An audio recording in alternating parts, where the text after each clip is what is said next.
Patience. Uh, this is being live streamed. Excellent. Just waiting for the confirmation on YouTube. What's up, everyone? Welcome back. I'm caught in a little bit of a time weird time flux, and I'm being in super slow motion right now. I know it's super weird, but you can hear my voice. Welcome to another Monday night and another Monday night online open mic. My name is Richie Amarufo, and I'm your host, project director of the Barbed Wire Open Mic Series. That beautiful thing right there. We are based out of El Paso, Texas, and we've been doing this online show every single Monday since April of 2020. So check it out. The list is very, I mean, if this is your first time tuning in, it is an open mic like any other open mic. If you want to perform, all you have to do is sign up.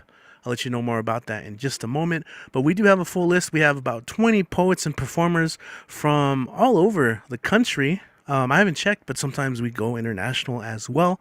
Um, all right, yo, the lag is so crazy. I'm so sorry, guys. Maybe I'll switch something up in between performers and see if that might help. Or I might have to restart my internet. I don't know.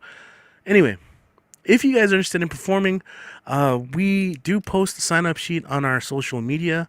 In fact, if you're watching this on YouTube right now, sometimes the easiest way is just to subscribe to our channel and click on the bell for notifications. If you click on that bell, you'll be notified every time we upload a video, including the live stream videos. What I do is in advance I set up the live stream video. In that description is always you can always find the link to sign up. And that's usually one of the first things that goes up. We have a link tree, and eventually that goes out to Facebook, Instagram, Twitter. So yeah, just look us up online. Barbed Wire Open Mic Series. This is the stay at home open mic, the name of the show. Of all our performers, everyone gets to do their thing. They have 5 to 7 minutes to do their thing. I do encourage. Again, it's open to anything really. We mostly get poetry. Music also is of course encouraged. Anything original. Also, we do welcome cover poems. That is kind of the little thing that we do here. And if you do like the video, just interact. Leave a little comment below if you're watching on the live stream, or if you're just watching this at some point in the future. Definitely leave a little comment below. Who did you like? I mean, there's so many killer lines throughout this night that pack an impact. They pack a punch. And so if you felt something, you learned something, you were able to relate to a line, or just something. Sometimes it's intangible, right? Something that just hits you in the like a gut punch. So let us know what you thought. But I'm super laggy host today. Maybe that's just reflecting I've been sick and trying to get better. But we will continue and stay strong. All right, let's go and start the show, guys. And as always, I'm going to encourage every performer to share what they have going on, their social media links, that way so you can connect with them and follow them. And of course, this is a global community. So, you're also going to get to hear about poetry workshops, there are all sorts of writing workshops that you can attend, other open mics, online slams, and be part of that. So if you're watching and you are a writer, you're just shy, there's no reason to come out, join us. You can even join us at the after party. After every stream, we just kind of hang out. All right, so that's it. I'm just kind of killing time. We're gonna go ahead and start. I'm happy you guys are here with us. We're gonna go and kick things off in New York City, where we have Deadpan Lizzie, who I assume is first on the list. I didn't even look, but you're usually first. So, Lizzie, what's up? Welcome. Go ahead and take it away. Go and kick off the show. Thank Welcome. you. Yeah. It's good to see you, Richie. I don't think you're lagging. You seem fine on my end. It's good to see everyone. And you can follow me at ES_Strauss, where my link tree is for everything I'll do, and I'll announce some stuff I got going on after I finish reading. I am Beanie-less tonight, as some people know. I am the Beanie God. My grandmother passed away last week, and she thought I looked cute in a beanie, but it wasn't her favorite thing in the world that I wore a beanie around, because she couldn't see my face. she said. So I'm reading a poetry essay I wrote that's about her and my spoken word journey. So I am not going to wear the beanie in honor of this poem. It's called Parallel Streets. On a bitter cold Long Island Saturday evening, I did not know that that would be the last time I would see and speak with my favorite person. On a bitter cold Long Island Saturday evening, I crafted an epic poem commemorating 1 year anniversary as a spoken word artist. My grandmother, Rochelle Shelley Yvonne Sigmund Strauss, was born and raised on the Lower East Side of Manhattan, Grand Street. Fitting as she was the grandest and most elegant woman to grace this place. A 10-minute walk from her favorite cafe, Russ and Daughters, where she would indulge in gas-based salmon, Jewish comfort. I stood in line on a freezing December day for over an hour to buy her what I wanted her to have as comfort in her last days on earth to distract her from the pain. As my hands bled through my wool gloves on Orchard Street, I glanced over to Avenue A. I thought about how a year ago I officially became a spoken word artist in Connections, half a mile from my holy sanctuary in my lineage. My grandmother was first generation. My family immigrated from Galicia to make a better life for our family on the Lower East Side. Immigrants from Puerto Rico built a cafe for artists to come continue their journeys.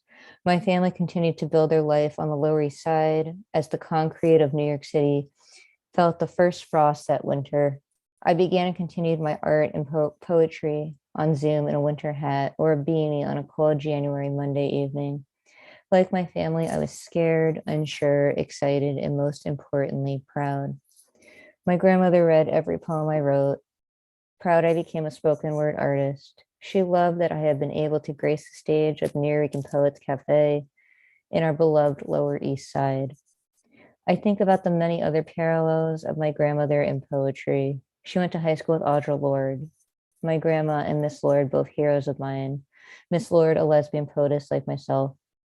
If I had not anxiously joined this community a year ago, I would have never dipped my toes into the other poet pools, polishing my words. Swimming into Queen Ray Jane's mic, I penned a poem for my grandmother that I left with her for eternity. Thank you, Ray Jane, for holding me up as I nervously wrote for her. She has my words with her forever. Thank you to the New York Poets Cafe, and our community, my new family, for holding me up this week. This has been the hardest week of my life. The fridge overwhelmed with food sent by friends to comfort. I navigate this new world without my favorite person, and I feel poets' hands on my shoulders guiding me through. My grandmother loved that I am a part of this community, that I perform on the Lower East Side, and most importantly, that I am happy, and her memory is a blessing. And I'm proud to call her my grandmother and my biggest fan. In Yiddish, Ich bin die Zoch, die ihr habt lieb Dank. In Englishianen, ich no kerote gracias. In English, I miss you, I love you, thank you. That's it. That's all I'm going to read tonight. Beautiful tribute. Thank you. My condolences, sending love your way. That was one of the best ways a poet can give tribute to someone, right? Yes, thank you for sharing a memory with us. All right, Lizzie. Did you have anything you wanted to share, promote right now? Or? Thank you for the condolences, and thank you to our artist community for holding me up. It's been really hard, and I really miss my grandmother, and it's going to take a long time to move on. I have a lot of stuff going on in the new year. I have my own open mic called Deadpan Dope. That is the first and third Tuesday of the month with the Word is Right platform. I have several books coming out this year. Was published in anthology last year, Touching Tongues, published with Evergreen Books. If you're interested, please DM me and we can get you a copy. On January 20th with Bronx Art and Fun Hub with Ron, Mark Thompson, and Nick Paleologos, who are regulars here at this open mic. We are hosting a workshop about what it's like to MC open mics of all mediums. So if you're interested in registering for that and learning more, you can visit Bronx Art and Fun Hub or Nick and Ron or myself social media. My social media is ES_Strauss, where my link tree is for more details on what I got going on. thus far in 2022. And I will not be reading at Nuo Hybrid on Saturday, but I will be there supporting my community and will be giving vaccinated hugs in mass. So thank you for letting me perform, and I look forward to seeing my NYC community when I return on Saturday. All right. Awesome. Thank you. Lots of great stuff. Check out that open mic. That sounds great, and the MC thing sounds awesome as well. All right, yo, let's. We're gonna keep going and go to Denver, where we have another awesome regular. We have Mike Sindler in the house, and yeah, one of our own lighthouses. Gotta use that segue now. What's up, man? How you doing today? I'm good, and we'll go ahead and hit lighthouseriders.org. Everybody out there in YouTube land and beyond, just go to the site, look at it. So many great workshops and classes and events, and just visiting authors, amazing stuff. Cannot recommend it highly enough. And I'm going to do some stuff that I might not otherwise do. This one was one I was like, kind of like, I don't know about this, but I was in a critique group today and they're like, oh yeah, we like this. I'm like, okay, I'll go ahead and read it. Sort of a tribute to one of my favorite singers, Lavender and Vermilion for JM. And this is still rough. I wish I could mean as much to one as you have meant to millions, bleeding out your art like tears of lavender and vermilion, touching hearts by pressing frets and keys and trilled vibrations, passing from each stage of life, stars fall into imagination, stars and scars and candy bars wrapped up in golden foil, dropping clues and wisdom like Sir Arthur Conan Doyle. But you don't need a Sherlock. You don't need Watson either. Your exultant rituals draw essence from the ether. I wish I could touch a single heart and take away its pain, carve a shrine that shines so sacred as you do time and time again. It's a lonely road from here to here without a conductor or a guide. With so many tickets torn, why not take one more ride? And this is another sort of, this is another haiku sonnet. It's called Walk of Shame, a social statement of sorts. She don't buy into your walk of shame because she ain't ashamed of nothing. She don't give a fuck what the neighbors are saying. They're just jealous punks. If you can't get that she's living her own best life, what is your problem? You know, you'd trade your whole week for her night if you just stopped caring about wrong and right. And do, I guess, one more. This is actually very weird. I was just playing around with the idea of doing a palindrome. And so this is fact. Palace to pigside, a prison, inference to evidence, familiarity to futility, faith facing fact, faithing faith, futility to familiarity, evidence to inference, prison to pigsty to palace. And I think that's enough of me. So we will go on to the hat. Let me pop this up, and not unusually, I will do my old friend, Mr. Waits. And this one is Invitation to the Blues. Well, she's up against the register with an apron and a spatula. Yesterday's deliveries, tickets for the bachelors. She's a moving violation from her conch down to her shoes. Well, it's just an invitation to the blues. And you feel just like Cagney. She looks like Rita Hayworth at the counter of the Schwab's drugstore. You wonder if she might be single. She's a loner, likes to mingle. Got to be patient, try and pick up a clue. She said, how you gonna like them? Over medium or scrambled? You say, anyway's the only way. Be careful not to gamble on a guy with a suitcase and a ticket getting out of here. It's a tired bus station and an old pair of shoes. This ain't nothing but an invitation to the blues. But you can't take your eyes off her. You get another cup of Java. It's just the way she pours it for you, joking with the customers. Mercy, mercy, Mr. Percy, there ain't nothing back in Jersey but a broken down jalopy of a man I left behind, and the dream that I was chasing, and a battle with the booze, and an open invitation to the blues. But she used to have a sugar daddy and a candy apple caddy and a bank account and everything, accustomed to the finer things.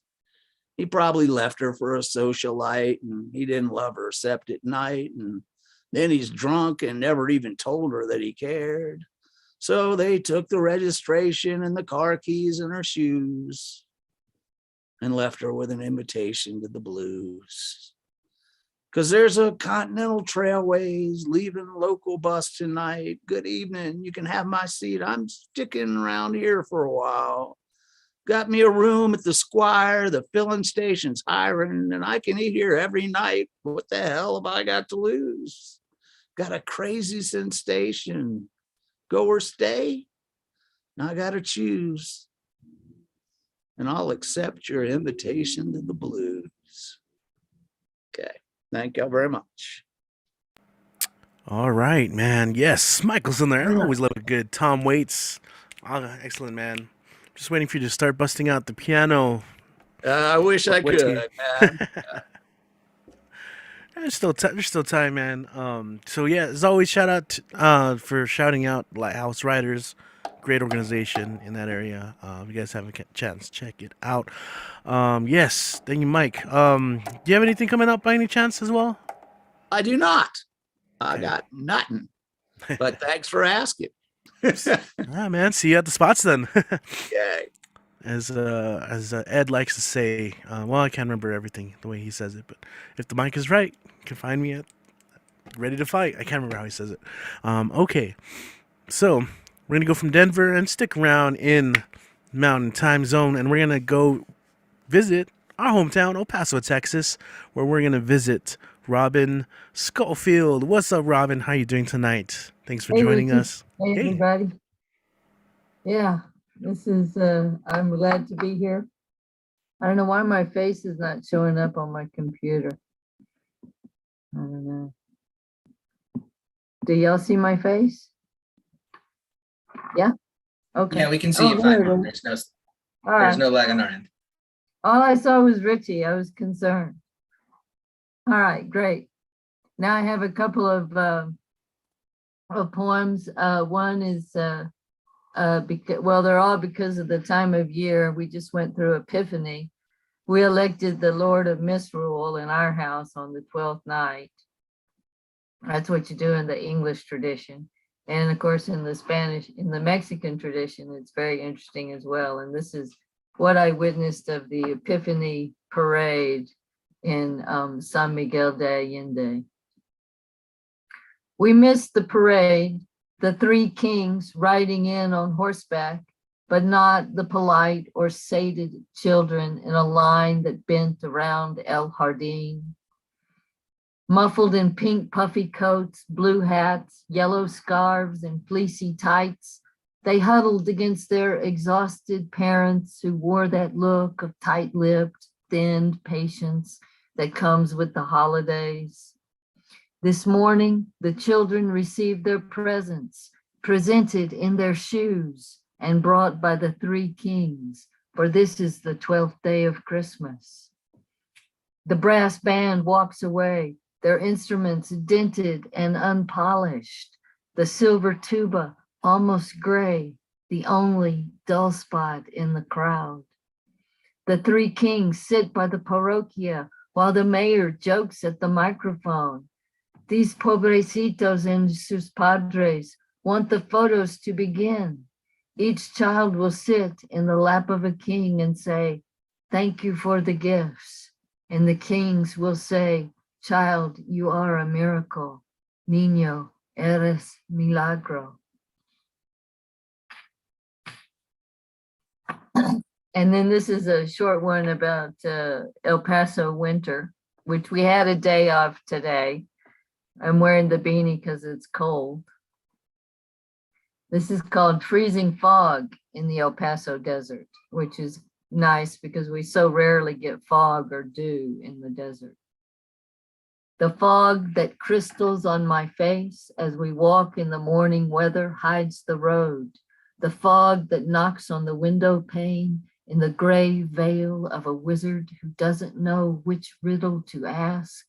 The fog that grows during the night like a mushroom. The fog that descends fully formed but diaphanous, yet substantive enough to make the mountains disappear.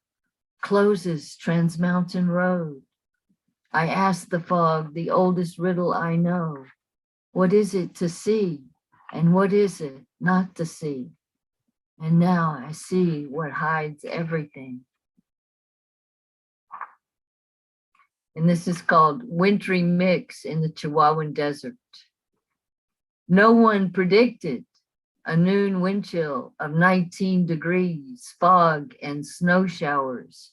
Even now on television, the forecasters admit their models don't show it, while I hear snow crunch against the window pane like sand swung by a dust devil in the spring. All day I've watched it pile up around the palm tree and on its fronds, a witness to the snow-tipped pines, to the vanished Franklin Mountains, socked in by desert snow. The models say it will end in 7 minutes at 1 p.m., but I don't believe it for 1 minute. I believe that visibility is down to 1 mile, that wind gusts are up to 35 miles per hour. I'm going to drive my Subaru and wear my snow boots, snuggle up and do Sudoku, except that the shepherd dog wants his walk, even though snow slants like flecks of white paint artists dab in the eyes of portraits, the light on this fog-bound day snowing in the freezing Chihuahuan desert. And I just have, I have a cover poem tonight. It's from a really wonderful book called The Shadow of Sirius by W.S. Merwin. It's one of his late books. So I'm attracted to it. And this was called By Dark, and I'll dedicate it to my black dog. When it is time, I follow the black dog into the darkness that is the mind of day. I can see nothing there but the black dog, the dog I know going ahead of me. Not looking back, oh, it is the black dog I trust now in my turn after the years when I had all the trust of the black dog through an age of brightness and through shadow, on into the blindness of the black dog, where the rooms of the dark were already known and had no fear in them for the black dog, leading me carefully up the blind stairs. Thank you. That's it. Excellent. Thank you. I love it. I love it all. Your fog one, there was some of the lines there that remind me of Wallace Stevens. You know, I was thinking of the snowman a The little bit. snowman? Oh yeah, the nothing that is and the nothing that isn't. Mhm. Yeah. That was awesome. So I mean, you have your books. I mean, so let's say we do have Samuel Wilson tuning in. What's up, man? And Sandy. If there's people who want to like support and like buy your books, how can they do that?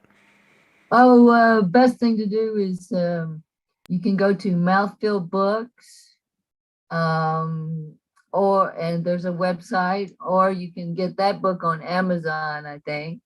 And the best thing to do is to email me for my other book, Flow, and I'll put my email in the chat. All right, excellent, awesome. And one last thing, dig the beanie, rocking it, looks great. All right, It's cold. I'm by the window. there you go. Yeah, I'm feeling it now. Like I always get the cold right on the tip of my nose. It's creeping in, too, from where I'm at.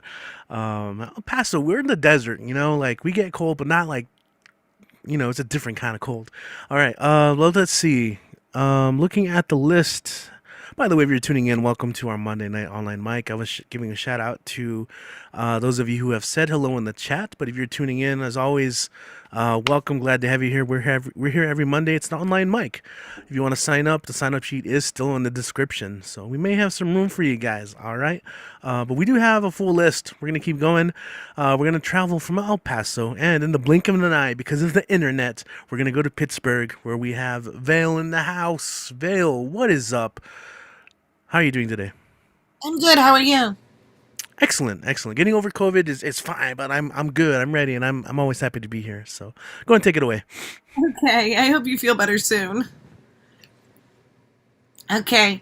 I'm going to do 2 poems out of a cycle of mine and then 1 standalone poem. The 2 poems are out of a cycle named Daisy that is about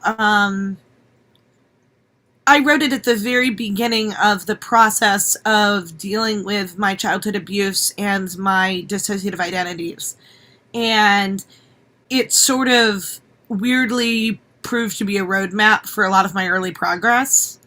So it's really important to me, but it's also a little weird. 5. The demon. Them. They. The thrashing passengers lashed to my wheels, my freight of fear as I cast my narrow arrowness forward, always aggressing, knife light and lithe, alive, violent. Crying my crazed rage roar pouring before me, all the weight on my wheels wails. I will tear down, trained and tricked out, turned out and burned, burning the last gasp, gashing, flashing, and feared. The fires flare at the core, my centrality, my centralia. How the howls hurl themselves ahead, daring the darkness, shrieking their banshee blandishments. Warning, warning, she comes, she comes. 7. The empath. Hear the scratching at the door. The smoking night straining to roar its way in. There are fissures of fire in the deepest darks. Come in, you fiery night, you slow-glowing gremlin. You imp, come in and cool yourself. Take the soft solace and sleep. Hear the rising wails, the terror-sharp tearing of the shadows, writhing shapes in the flames, driving thought and courage and sanity before them. Come in, you housebound child. Your fear is the fear of us all. You rip my heart, and I grieve. Come in, and I will feed all of your souls. Hear the snap, crack of the teeth closing. Hear the wet shred of the talons. See shapes coalesce in the dim, draining center. Here is a curve like a face. Come in, my Gehenna girl. Let the sweet seep into your exposed bones. Let the skin soothe. Here is a torn open truth. Give it to me. Hear the savage, ravaged voice. The death dealer, the unveiler, the bringer of blame. Stop me before I speak. Come in, you broken blossom. Let loving earth revive you. You are no danger here, nor I to you, whose voices I will all welcome. Hear the soft sobbing from the furnace, fading. See the curve like a face. Is there a still, small form enfolded in the fire? Here is the mind behind nightmare. Come in, my beautiful, my soft and sweet, my kind and bright. Let us stitch old wounds together and remember.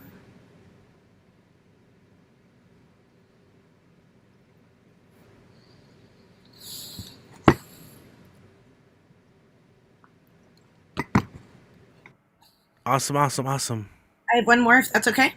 That's perfect. I wasn't sure if that was a dramatic pause, dramatic It was a ending. There you go. All right, yeah, go for it. Okay. The mystifying persistence of irrelevant shame. You all want us to. You all love when we stand up and speak out. Such applause behind the scenes. Also, you don't have to step up or stand out. And your admiration for our strength feels like glass in our chests. You don't know what to do. You don't know how to help. You don't know why I'm bringing all this out and piling it up around us, displayed and arrayed so every detail shines, and we cannot pretend that we just don't know anymore.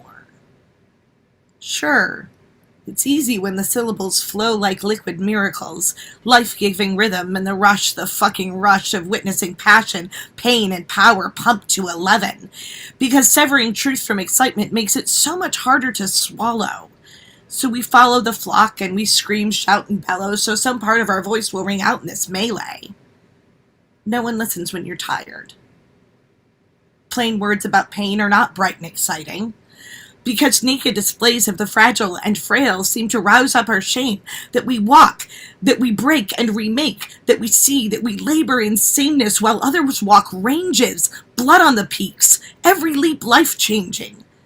While we stand in the foothills, confused by the pain in our own souls, as though shorter knives matter through such thin feet.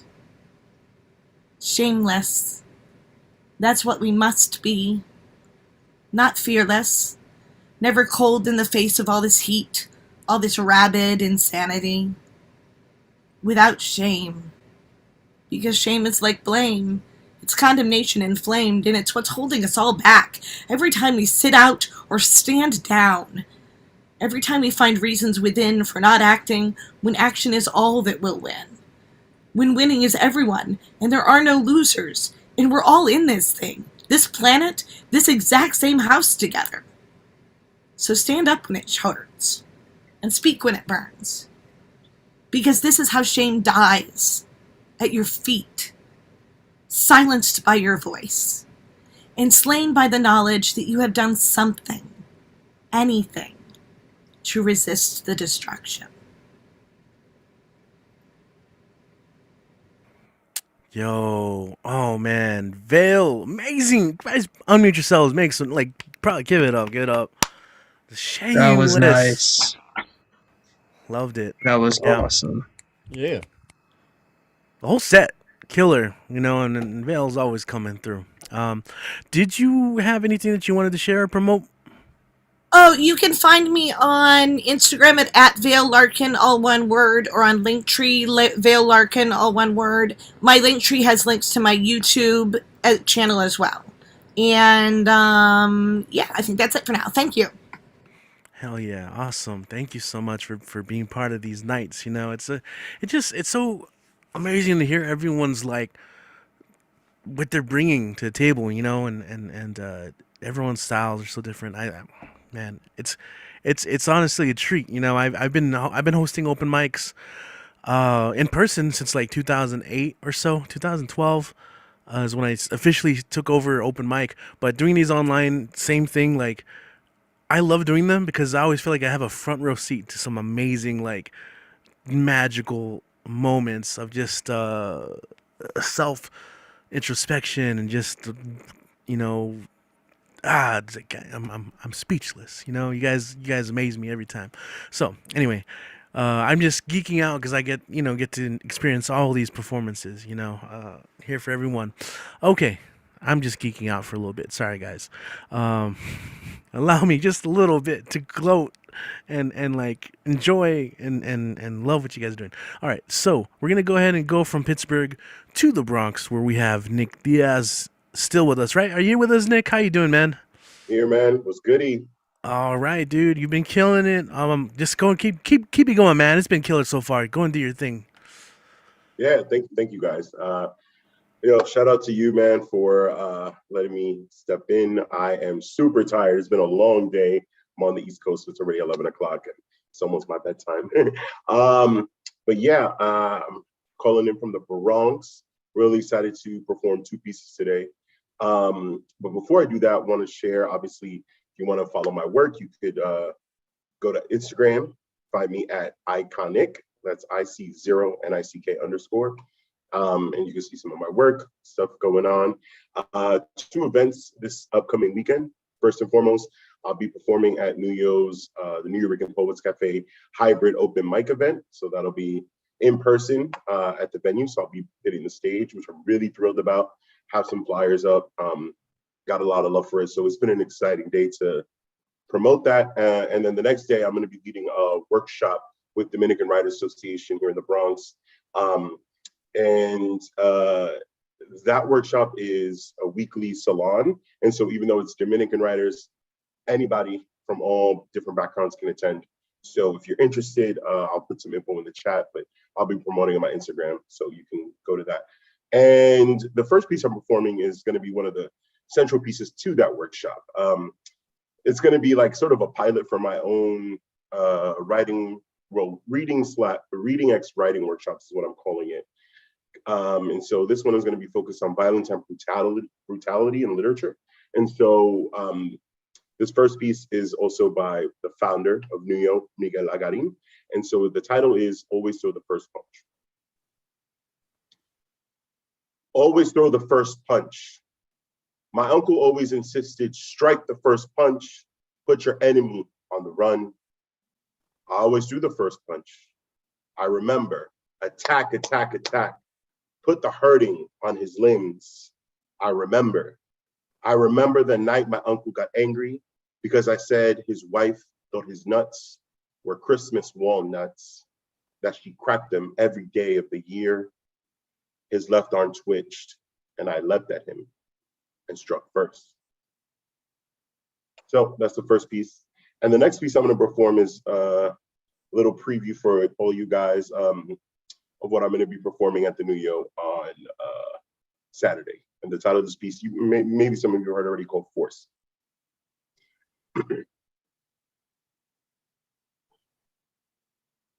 Force. I want to stop loving you, but I can't. The price of it is pain. And yet, like the masochist I am, a glutton for punishment, I hunger for the suffering. I want to stop loving you, but I can't. So instead, I will do something easier. I will spend my energy unraveling the fabric of our universe, since nothing matters anyway. Fuck friction. Let everything slide across the globe as if covered in ice. Cars careening endlessly as tires screech against slick roads, while drivers brake in vain, wondering, is this the end? Air hockey incarnate, but this isn't fun and games. Fuck the normal. There's nothing normal about us. Fuck the electromagnetic. Let positive be negative. Let negative be positive. I'll switch the fucking poles of the earth. Let compasses dance dizzyingly about, confusing travelers to wander, be lost, to seek out the light of stars that have long since died, whose lights I've blown out like candles on your birthday cake. Fuck gravity. I'll kill the tide. Release the moon to free fall into Mars, playing marbles with celestial bodies. Let everyone fall off this miserable rock into the cold embrace of space. All of this seems easier than forcing myself to stop loving you. All right, guys, thank you for that. And again, you can follow me at Iconic, IC0 and ICK_. Thank you, guys. Awesome, man. Thank you, Nick. Yes, dude, awesome stuff, man. Killing it. Thank you so much for joining us, and looking forward to all those things you mentioned, man. Great piece. Great pieces, really. Yeah, dude. Thank you. Oh, iconic. That's another name that I love that with the wordplay in it because he works in those two different ways, right? Several different ways. All right, letting Ed into the chat. We got Ed Poetastic joining us. Awesome, awesome, awesome. Yo, some of you guys are like running the poetry gauntlets. Almost maybe making four events like in a row sometimes. So, anyway, that's wild. And this is the Late Late Show, as Nick alluded to. These do kind of run late, so we're going to work with it as best as we can. And as always, like I said, we do usually have an after party where after the live stream ends, we just hang out on the Zoom call and, just hang out. Sometimes we vent. Sometimes we just have interesting questions. Sometimes we just stare at each other awkwardly for a little bit in silence. And sometimes it just, it's late, but we just hang out. Yeah, so definitely thank you, Nick. Follow him online, Iconic. All right, let's go ahead and keep going, though. Looking at the list. Yo, we're going from Bronx to Jersey. You guys all know him. He's already been referenced early on in the show. Let's go ahead and welcome to the stage Nick Paleologos. What is up, man? How you doing tonight? I'm good. I was referenced earlier. Oh, by the way, can you hear me? This is a new mic, by the way, I'm working with. Is it too loud? Or? It's perfect. Oh, it's perfect? All right, dope. I was referenced to earlier tonight? I missed it. That's dope. You were scholarly cited. No, I think Lizzie gave you a shout out. That's awesome. Perfect. Oh, awesome. I was like, all right, well, cool. All right, so I got some stuff for you all. I'll start off with this haiku that I made over the weekend and everything since Bob Saget passed away. Here we go. Before YouTube vids, Bob Saget and AFV. House is now empty. And then, so my friends send memes to me, and I gave, what was it? I write haikus to them. That was the new challenge. So one of them was a Photoshop image of Dwayne "The Rock" Johnson on an Eevee. So this is what I came up with. Hang on, I can find it. The name Rockion. Do you smell what The Rock cooks? Something delicious. That's my attempt at comedy and everything. Actually, I have a thing from Tumbleward's workshop that I wanted to present from Michael's workshop and everything. So this is what I have. This one is called the 4-letter words. Hope is a 4-letter word, like fuck, like good, as in I hope you tell an asshole to go fuck off and look good doing it. Hope is a 4-letter word, like pray, like tear, like nice. As in, I hope that the pray that you say doesn't involve a tear lost and you get nice things. I hope that you can rest with peace on your mind. I'm sure your past left at it. Oh, I'm sorry. Hang on here. I messed up. I hope that I can just rest with peace on my mind. My past left at a yard of gravestones. I hope that the pandemic can end soon. I thought that life would get somewhat normal in the fall of 2021. I was wrong. Hope doesn't work without someone at the helm helping. And for my last one tonight, I'm going to open up the pages of my book. And I'm going to pick a poem out of here.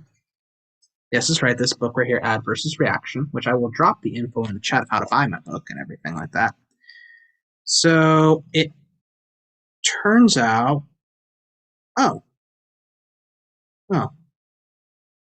I think I've not done this one yet. This one's called Every Day. Every day, they want you to be repulsive. They want you to be bad. They want you to be ignorant. Show them the other side. Show them kindness. Show them love. Show them humility. Show them that you care. Even if they don't love you, they will. They will learn of the stories in your book. For you, for us, for the world. And that's all for me. I'm done. All right. And with that, he has performed Alchemy. I know I use that one for kid usually, but I feel the same way. No, that mic sounds great, man. Killed it. Awesome. There's your man. recommendation too, as well. I believe the Samsung one that you sent to me. Yeah, That's it's a a hybrid. Samsung. Yeah, it's a hybrid, so you can also use it as an XLR, which is pretty cool. That's what I love about this thing. So I'm like, I have a backup mic. It's like, nice. Yeah. I have a backup to my other mic, so it's lit. And this mic sounds really good too, by the way. I like the way how I sound, so it's dope. Heck yes. So before we move on, man, you know the drill. You got anything coming up you'd like to promote? Yes, I do actually. So the Sunday, I'll be at Funfo live with the next 10 poets, and we'll all be performing on their Facebook Live and everything. You can go check them out at Funfa, F-U-M-F-A. You can also follow me at the Real Nick P right here. That's my Venmo. That's right over there. Let me stand up and move my mic because, there it is. That's my Venmo. That's my Cash handle. And I just figured the background, which is lit. And that's my Instagram right there. And I also drop all my other details too as well into the chat. Oh, also, Ron Mark Thompson, myself, and Deadpan Lizzie, who you've all heard earlier, will be hosting a workshop with the Bronx Art and Fun Hub. That one is going to be on January 20th at 7, I believe it starts. It's at 6:37 starts at around there. So you go to the Eventbrite page for Bronx Art and Fun Hub. You'll see all the details over there. So get your tickets and you can learn how to host and everything and be lit.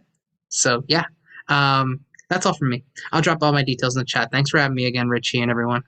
And also, Kit, side note, the Sunday night game should have ended in a tie. I'm just gonna put that out into the universe. It should have ended in a tie. I'm just saying. It should have ended in a tie. It should have. It would have perfect end of the season. Oh man, congratulations! I saw Missed you got opportunity. You got top seed, right? Top ranking there on the number one. Yep. That's awesome, man. Wire to wire, no one came close to him. It was like week in, week out. I was like, all right, he's just running it. Cool. Yeah, thank you, Nick. Killer Set as always. Thank you for sharing those. So I'm looking at the list. We got some peeps that aren't here right now, but it's perfect because he was just name dropped right now. We got Ron Mark Thompson in the house, also representing Bronx. What is up, man? How you doing tonight? As always, great to have you. Welcome to the show. Thank you so much. And I am actually back in the Bronx because I just came back a few days ago from my sister's house in New Jersey, where, Nick lives, So glad to be back in the Bronx. Thank you for calling me. I'm so sorry Amanda and Brian are not here. I wanted to hear them, but hey, what can you do, So what I'm going to do, I'm going to usually do poems, but, I'm not just a poet. I don't usually write poems. I do stage plays and essays as well. So I pulled out an old essay from 2 years ago that got, I wrote it and it got published in a Bronx magazine online. I was looking for the link and I couldn't find it, but I have it copied and pasted. And this one is called How Wild Is the Bronx? And I'm going to read you like a shortened version, about 5 minutes from it. And here we go. How wild is the Bronx? A few years ago in New Jersey, I met a mother and her adult son who participated in an open mic at a restaurant. As we chatted, the mother asked where I was from. When I told them that I came from the Bronx, they suddenly looked worried. They wondered, why had I chosen to move there? Isn't it dangerous to live in the Bronx, they asked. Isn't there a lot of crime? Oh, please, I thought to myself. The Bronx strikes me no more or less safe as other areas in New York City. Actually, the only time I was robbed of my belongings was a few decades ago while riding a train in Manhattan, not in the Bronx. I had fallen asleep and found that someone had stolen my wallet. So instead, I told the mother that my fellow Bronxites and I are far more likely to encounter not criminals, but wild animals. In New York City, we surely have seen rats in the subway, mostly in the underground stations in Manhattan. They now actually walk on the platform to find food. Who can forget the video of the pizza rat that went viral a few years ago? How about pigeons, or as some people call them, rats with wings? Once in Manhattan and twice in the Bronx, I got hit by pigeon droppings that landed on my jacket and shoes as I walked underneath a street lamp. Nowadays, I walk very fast underneath the 231st Street train station in my neighborhood. That's the place where a pigeon last pooped on me. Now, the boroughs of New York are also home to many squirrels. I like seeing them climbing trees and searching for food. However, I never thought that they could become flying objects that could hit you as well. A few years ago, I was moving some belongings from my old apartment and I walked through a tree-lined street in the Bronx. The trees in that section were particularly old and tall. Suddenly, I heard a very loud swish about a foot away from me. I looked on the ground and to my amazement, I saw a squirrel, belly down, legs and arms spread. I was startled, and no doubt it was too. It had accidentally fallen from one of the trees. It almost hit me on the head. I imagined the news headlines, pedestrian killed by squirrel. As fast as it had fallen, the squirrel righted itself and ran away, rapidly climbing up another tree. I'm glad we both survived. But because the Bronx is physically connected to our country's mainland, we also get some other types of wildlife that may not make it into other parts. By now, I'm used to seeing big raccoons rummaging through the garbage in the evening as I'm walking home. One evening, I walked by a college on 242nd Street and some curious animal greeted me from the side of the rock. I recognized it as a raccoon. I didn't want to startle or get attacked, so I walked a large arc around it. But the most terrifying encounters that happened to me so far were with skunks. I never even knew they existed in the Bronx. A few years ago on my home, I saw several trash bags on the sidewalk and I noticed this cute fuzzy animal with a bushy black and white tail. I was alarmed. I was scared of being sprayed on. The animal may not know that I was harmless and just wanted to walk past it. So I immediately crossed the street to be as far away as possible. Better to be safe than sorry. A year later, I encountered another skunk as I was leaving a friend's home. As I walked by the building service entrance, it had several trash bags ready for pickup by sanitation. I again heard a distinct rustling in between the bags. That's when I saw a skunk which peeked at me. Would it perceive me as a danger? Would it choose to spray me? Or would it ignore me? I didn't want to find out, so I immediately ran as far away as I could. Now, the woman in New Jersey told me that they too have skunks in suburbia, but she acknowledged they usually don't encounter those or other types of wildlife every day as we do in the Bronx. So to close out, of course we have to remember that wildlife is not invading our cities. Rather, we have invaded their environment by building more and more onto the land they once roamed. So they refuse to leave, and I don't blame them. We need to find a way to peacefully coexist. And maybe then I'll become less scared when I meet them. And I feel safe as a grateful resident of the Bronx, New York City. The end. Oh man, awesome tribute there to all the animals. Like, nice message. Awesome, man. So I know you've been name dropped as well in some workshops.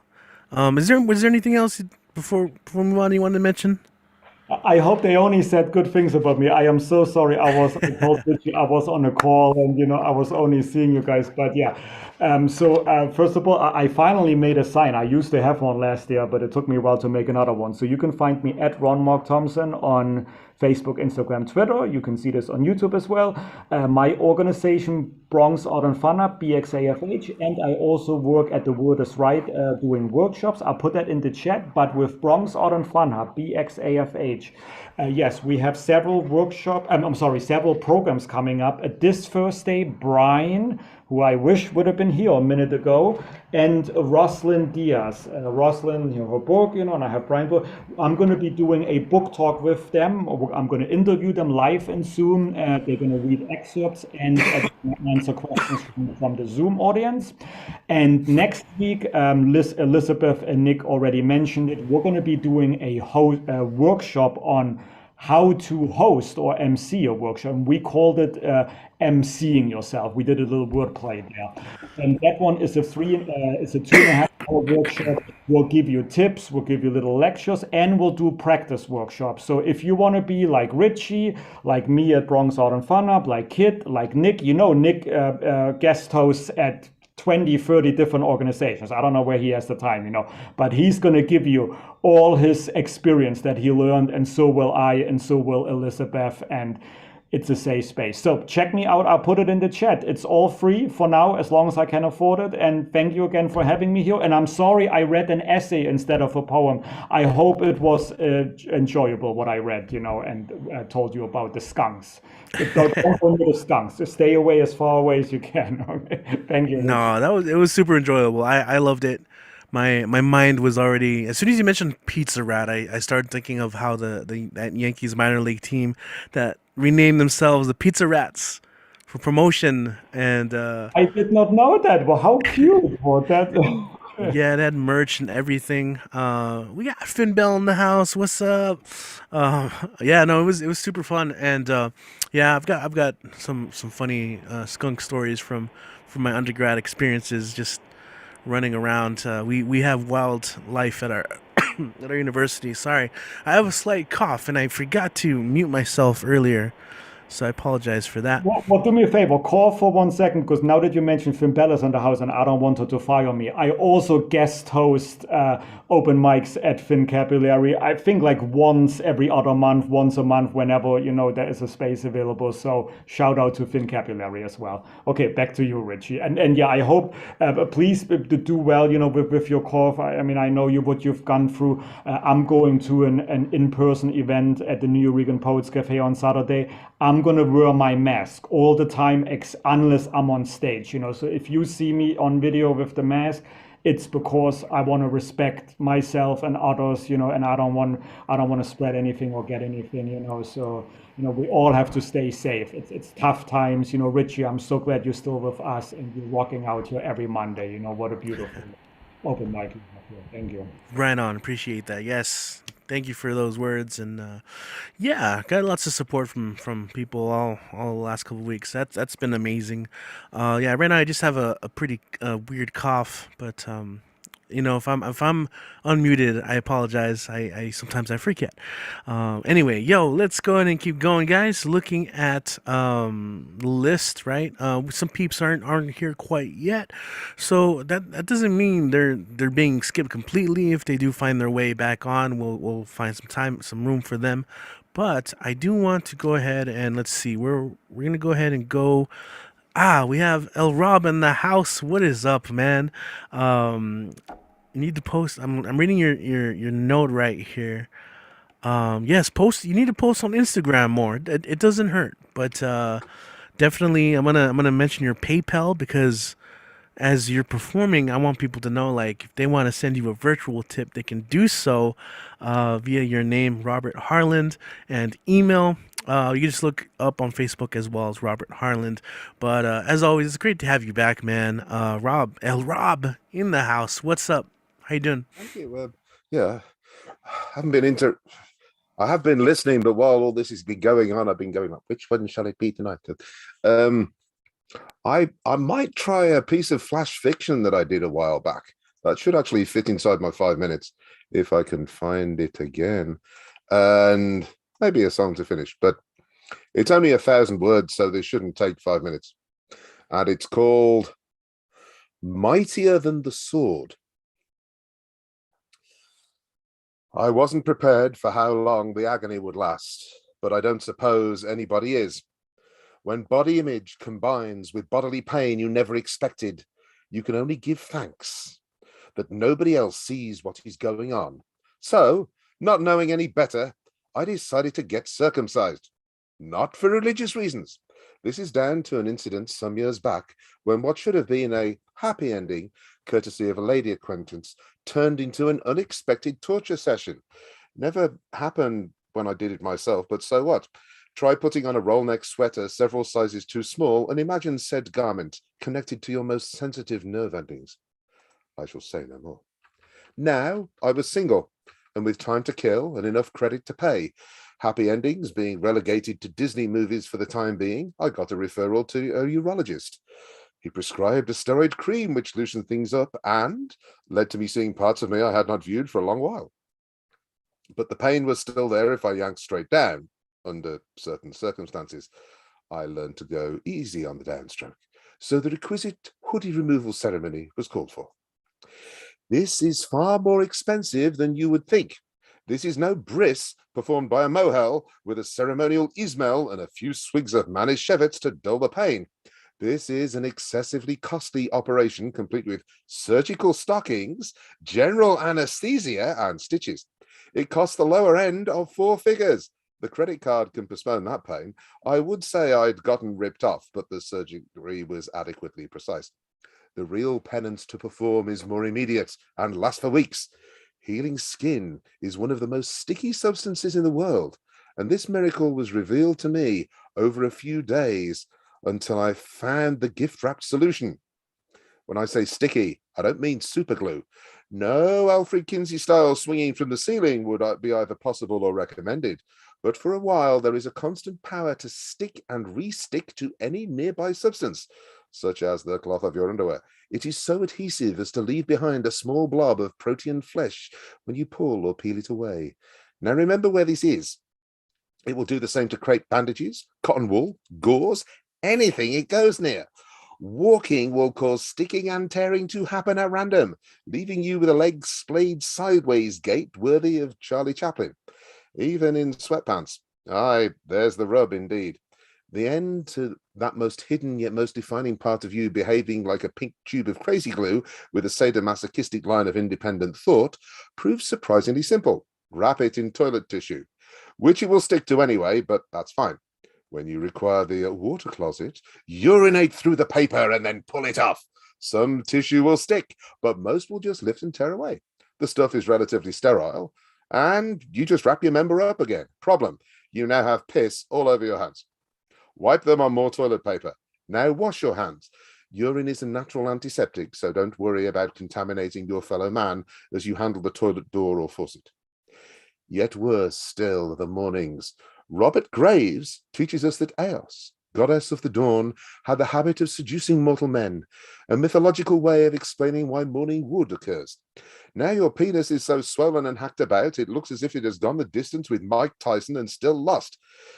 Eos's vengeance is terrible.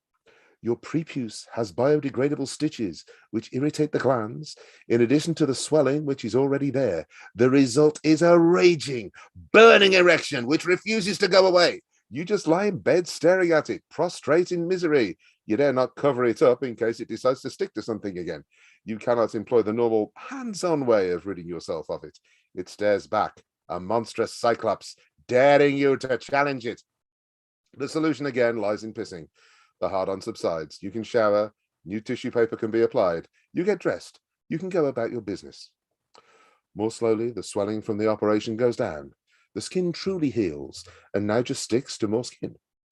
The stitches degrade into old fishing line and you can pull it out of yourself carefully. Yelp's optional. Size returns to normal, something you have never been so glad to see. Discussing this with friends can prove odd. One offered sympathy. A student rabbi claimed a Jewish convert said the sex was better. I mildly offended, or at least surprised, a Pakistani lady of my acquaintance when she asked how I felt, and I told her how and why. But an Arab friend was gleeful. When that happens, we have a party. You just can't tell. Whatever, it was my choice. When Abraham made his sacred pact with the Lord in Genesis 17, he and his son Ishmael underwent the procedure, as did all the male household slaves. Just goes to show what happens when you don't have good unions. Circumcision can reduce cancer and VD rates. I have not had a chance to test this personally. It may result in keratinization or loss of sensitivity as the skin of the glands toughens up. I have not found this to be the case. Briefs are a must. Boxers are impractical and leave you intermittently sore. But what was once your friend through thick and thin is not quite trustworthy again.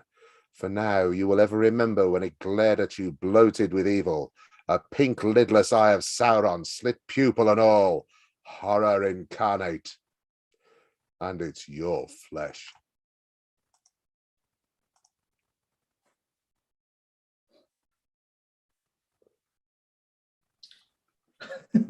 My bad. I forgot to unmute. You don't know what to That was say. a journey. Like, Whoa, it was loved for it. me, I tell you. That's amazing. Yeah.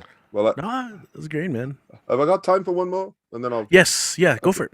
Okay, I'll give you a song. One of these things I have absolutely no right to do because I am white, middle class, and English. And this is about a black slave from the days of slavery. And it's a Santeria song in Spanish.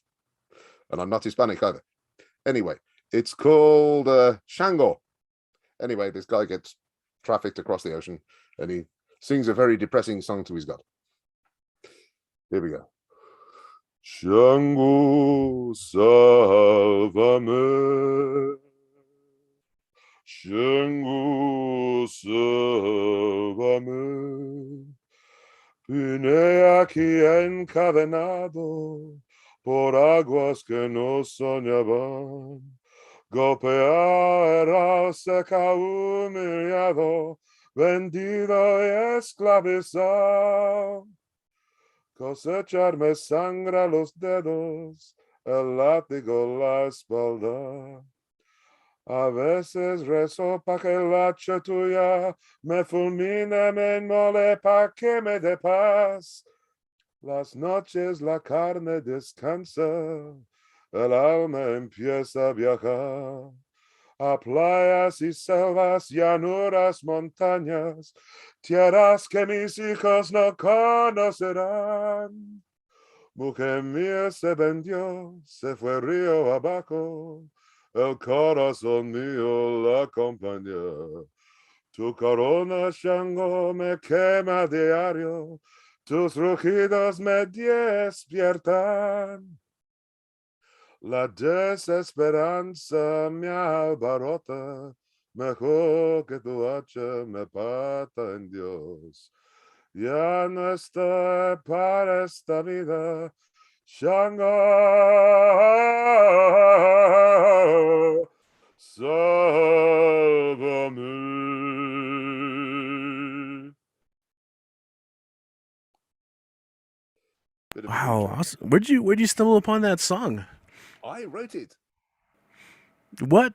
Oh, I wrote it. I was listening to like Celia Cruz, and I think there's a bit of a song called Green Manalishi in there from Fleetwood Mac, and I kind of wrote it.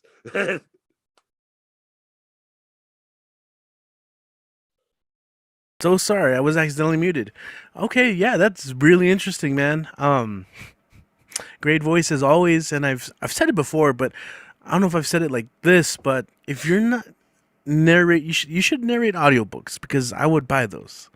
Love to just ride in the travel in the car, man, because your voice is so relaxing, and I just think you're so dynamic in your readings. I would love to just hear an audiobook or a podcast, of that.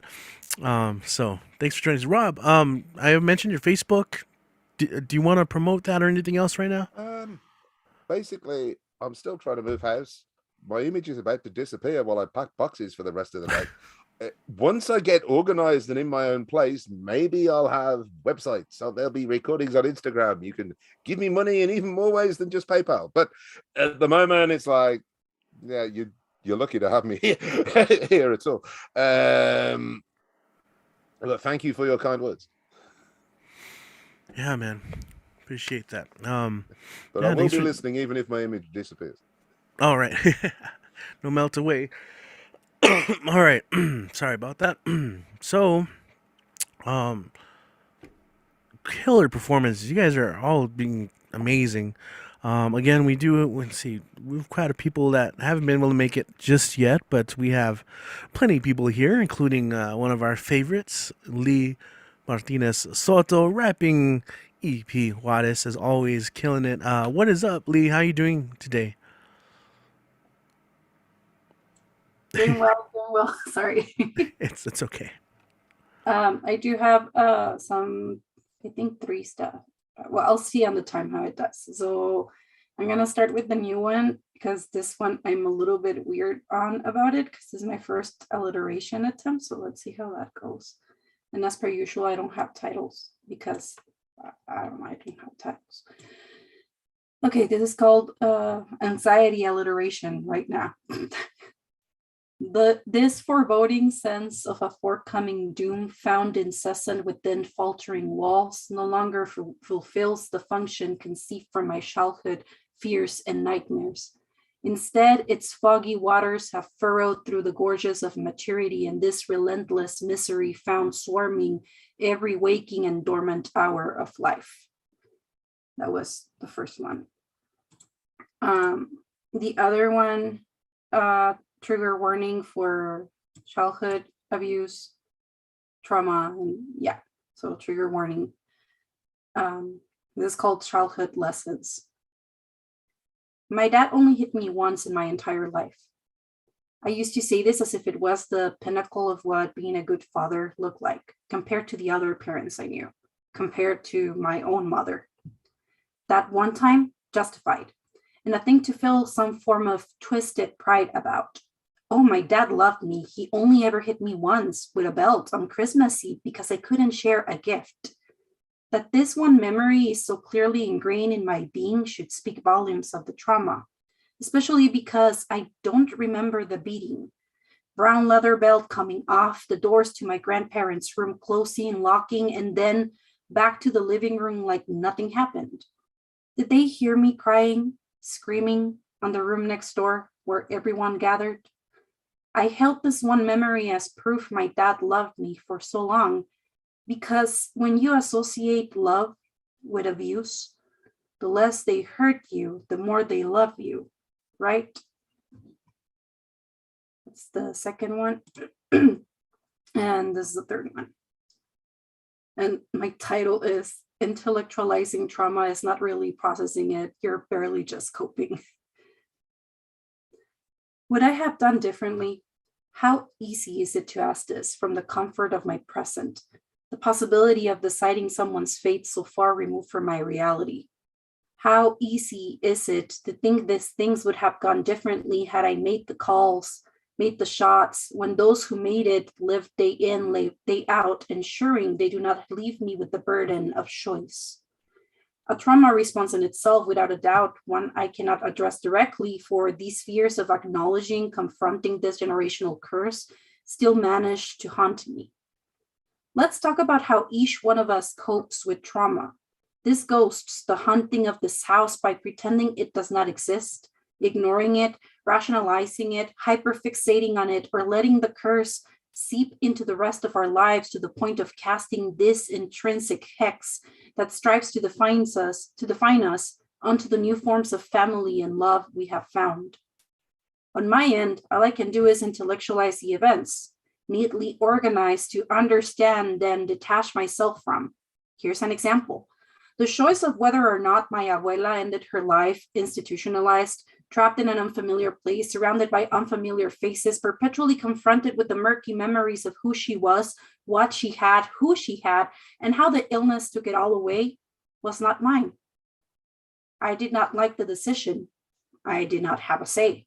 What I learned is that the immediate well-being was prioritized over the potential that this curse, hunting trauma, had a following the next generations. And how I feel about the choice of self-preservation of the one, therefore the whole, melancholic, enraged, confused, ashamed, disconnected from reality, and unable to feel attachment, security, love for and from every single one of these loved ones, does not matter. Do I have time for one more? Absolutely. This is called Green. Soaked to the bone and shivering cold, I wondered of the disruption to the normalcy of Wednesday afternoons, standing over a deserted parking lot with the sun embracing the bare spaces of skin I could not manage to cover. I cannot recall the conversation in the car. I doubt I was ever conscious enough to comprehend beyond the instructions given. Go up, lock the door, don't come back down until we say it's okay. Even now, I can say that I was never beyond existing. A brain shocked into a perpetual standby between following commands and forgetting to remember the useful steps for survival. In the midst of maladaptive daydreaming, thundering cries, taking the voice of my abuelo echoed through a house at odds with itself. The upper floor charged with the sounds of childhood nostalgia, the lower floor fraught with wailing and begging, falling silent as his voice remained. Ya déjenme morir, chingado. My hands find pen and paper, a green post-it that to this date I cannot stop associating with the memory. Of all the things to remember, the green paper on my hands was the least important. What did I write for you? I cannot remember, not the words, not the feelings inside of me, not the thoughts being thought by a thoughtless mind as I unlocked doors, unfollowed orders, sprinted down the stairs, and scraped knees slid across the floor, arms surrounding what I could catch of you. Soaked to the bone with your tears falling on my hair as I nuzzled into your chest. You shivered and cried, dropping the half-empty, half-full bottle, followed by the gun you had clung to before I broke the rules. Empapado hasta los huesos y temblando de frío, me pregunté de la interrupción a la normalidad de los miércoles por la tarde. Parado sobre un estacionamiento desierto, con el sol besando los espacios de piel que no lograba cubrirme. No recuerdo la conversación dentro del coche. Dudo que alguna vez fui lo suficientemente consciente para comprender más allá de las instrucciones dadas. Súbete al cuarto, cierra la puerta, no salgas hasta que diga que puedes. Incluso ahora puedo decir con certeza que nunca logré más allá de existir. Un cerebro conmocionado a un estado de espera perpetuo, entre seguir las reglas y olvidar recordar los pasos útiles para sobrevivir. En medio de otro ensueño enmascarando mecanismos de supervivencia, los gritos atonadores tomando la voz de mi abuelo resonaron a través de una casa en desacuerdo consigo misma. El piso superior cargado con los sonidos de la nostalgia y el piso inferior repleto de llantos y plegarias. Ya déjenme morir, chingado. Mis manos encontraron pluma y papel, una hoja verde que hasta este día no dejo de asociar con la memoria. De todas las cosas que podría recordar, esta hojita verde entre mis manos era la menos importante. ¿Qué escribí para ti? No logro recordarlo, ni las palabras, ni el sentimiento dentro de mí, ni los pensamientos encontrados por una mente irreflexiva mientras abría puertas, ignoraba reglas, corría por las escaleras y deslizaba estas rodillas raspadas por el suelo, mis brazos rodeando lo que pude atrapar de ti. Empapado hasta los huesos con tus lágrimas cayendo sobre mi cabello mientras me aferraba a tu cintura, te estremeciste y lloraste dejando caer la botella medio vacía, medio llena, seguido por la pistola a la que te habías aferrado antes de que rompiera las reglas. And that's it. All right. Awesome. Thank you, Lee. And I'm always compelled to say that was everything. Yes. Do you have your sheet that you'd like to share for all your creative coolness that you post? I gotta say, Lee is super talented, posts all sorts of great artwork and cool stuff with their poetry online. It's really cool to see that. So, yeah, if you want to promote anything or at least your social media. I do have another sheet. I just had to make it because, that sucks. Okay. There we go. So it's my Instagram first, which I will not freaking spell it. If you cannot write that down, you can also check me out on Facebook as Lee Martinez Soto. And then my Linktree is Linktree/Cadáveres, like cadavers with an extra E. That's it. Awesome. Thank you. Yes, the list, the sheet returns. I love it. I'm a big fan of Linktree. You just put all the links in one little spot, and then you're like, oh yeah, look at that podcast, that interview, that feature. It's all there. Oh look, there's that PayPal. I can donate. I can buy the book. All that cool stuff. So, thank you as always, Lee, for being part of this. All right, and joining us on a Monday night once again. All right, our next performer is the author of this book in my hands right here. It's an award-winning book from 3 Mile Harbor Press, Atrophy of the Boy Who Became a Wishing Well by Nathaniel Beck. What is up, man? Joining us from Wisconsin. As always, great to have you on. Go and take it away. Hey, what's going on? I'm glad to be sharing this space with you, and thank you for holding it down as we start another year. And hopefully you had a wonderful holidays, and hopefully you get better as well. I have one longer new piece that is like kind of unfinished, but we'll see how it goes. And then additionally, I guess a piece that, or two other pieces that are shorter. So without further ado. I am the shadow, the theater, the mirror of phantom chairs and curtains and everything the body has left to show. This this habitation of permanence is a kind of ritual, a curse, a mark, branded teething cost of spell, a never left addiction. Just one day lost enough of myself, it never returned. One night, in the lowest light of wilting nature, I appeared again on the other side of the glass cage, watching my own body drown in a casket of blood. That night, I swallowed a graveyard of teeth, trying to pull my breath back from my body. A hat trick of sorts.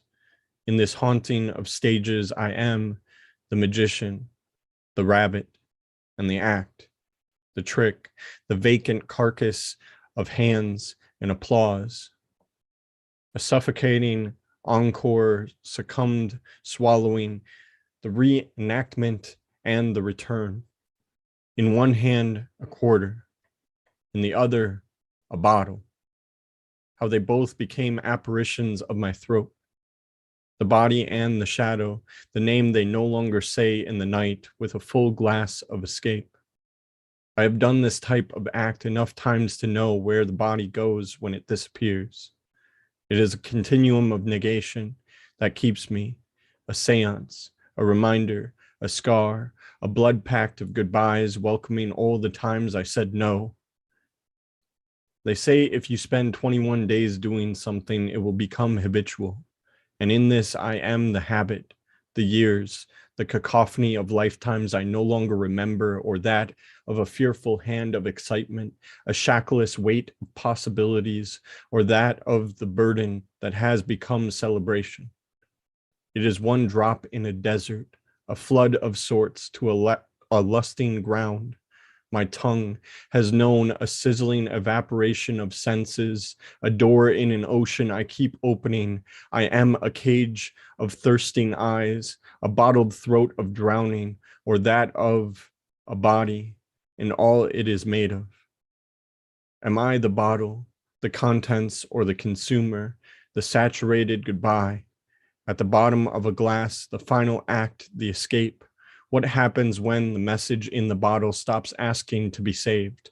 When the magician's hand can no longer pull you back from the night? What is a cure if not a type of forever? A boy sits at the edge of my fingertips. A boy drowns in a hollow can of desire. A boy embalms his tongue with magic. A boy braves a healing death of consumption. What are these fears of the deep? This is just as much practice as tradition, a cocoon of littered mornings, only to reemerge, a refracting of images, a man, or still a boy, or still less everything paid in flesh, in this thunderous battering of suns, in this aching memory. The trick is to starve enough of the brain it goes out like a light, a memory that is so easily turned off with the pull of a tab, the twist of a wrist, the hushed breath of a flame we burn out in our chests as we try to fever the imagination of medication to rid this husk of all its names, to sever the boy from the body and return them whole by morning. What antidote has coaxed the magic from this sleight of hand and is never asked of its secrets? What book made of warning labels and receipts have we learned this from? We are all disappearing time travelers of reckless abandon, a history of half-written pages, ruffling in a hurricane, how the rain tastes like the storm it is made from in the heat of decay. There are people still being born into this, hands desperately mapping the bottom of empty bottles, only to end up reaching down inside themselves, grasping at an empty vessel. I've seen what a hand can do with a world full of possibilities in its grasp and nothing to lose but the promise of yourself. And maybe we were just magicians casting spells we didn't actually believe in, but still ended up disappearing just the same. Here, we were all born like magicians, a practiced way of ghastly names. Maybe it was the way that we all expect the reappearing trick of mornings.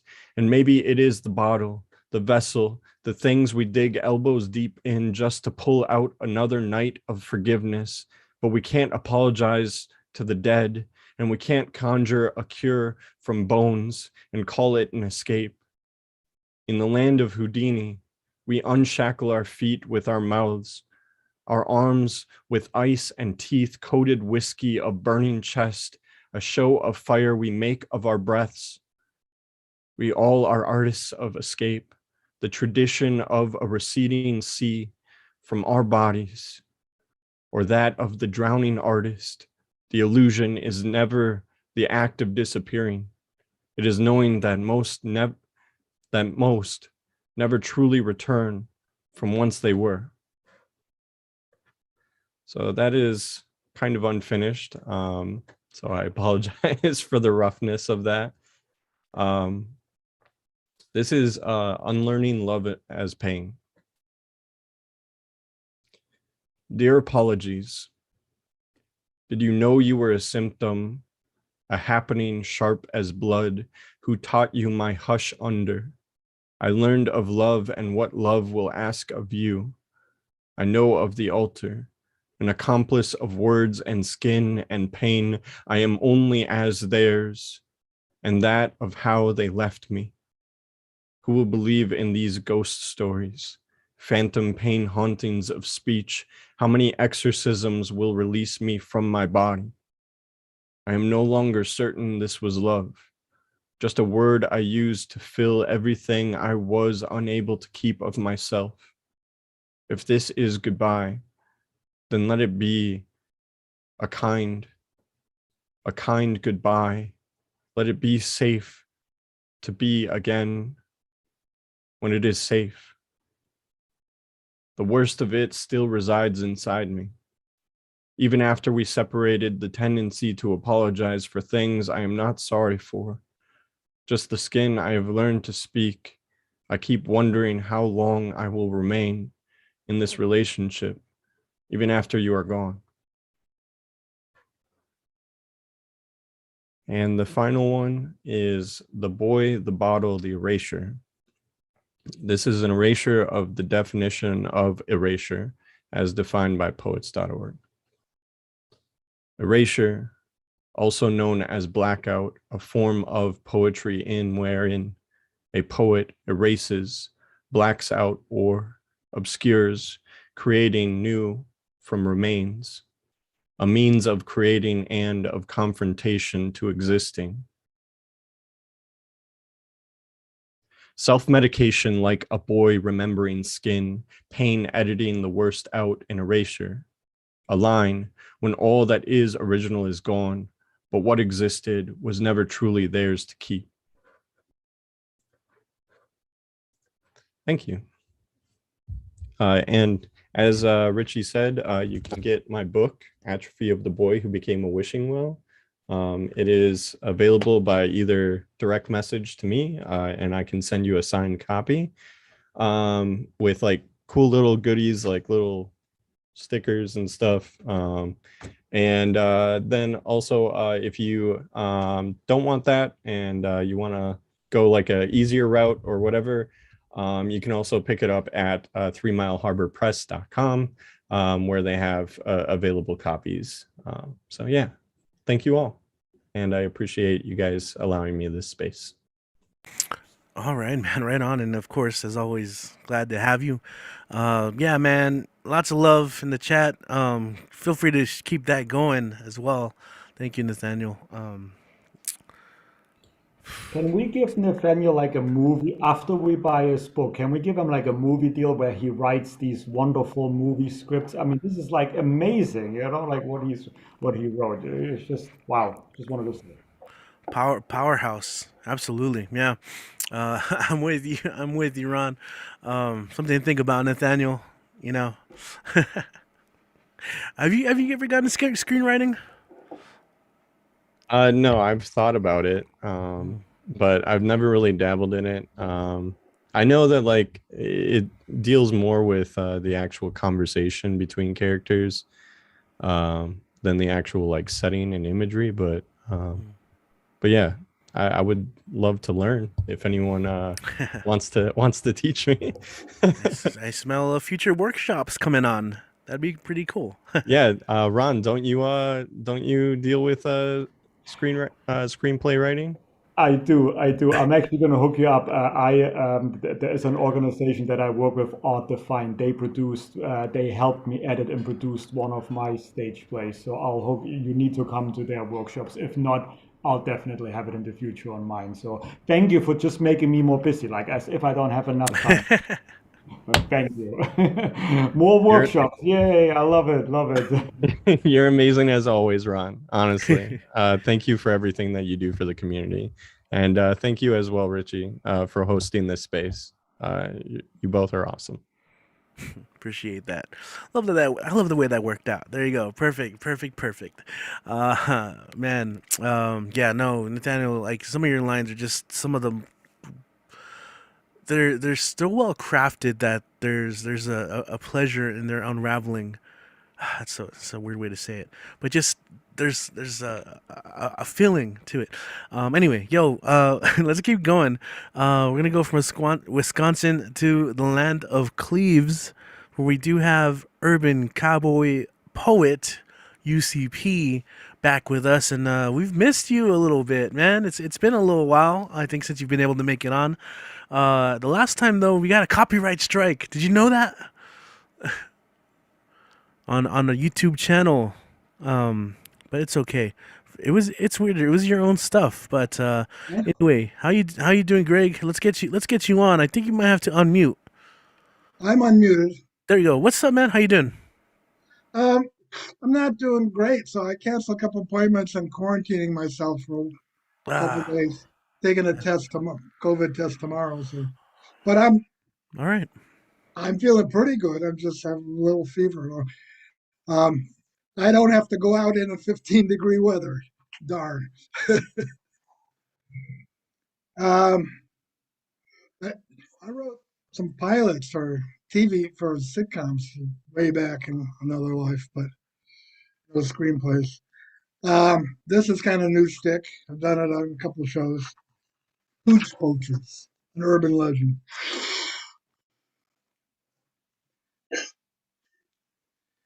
Family dog may face a danger which you haven't heard. Your pet could end up in the belly of a large, hungry bird. When you walk your Poochie in the park, keep an eye out for raptors, or you may find your Chihuahua in the talons of his captors.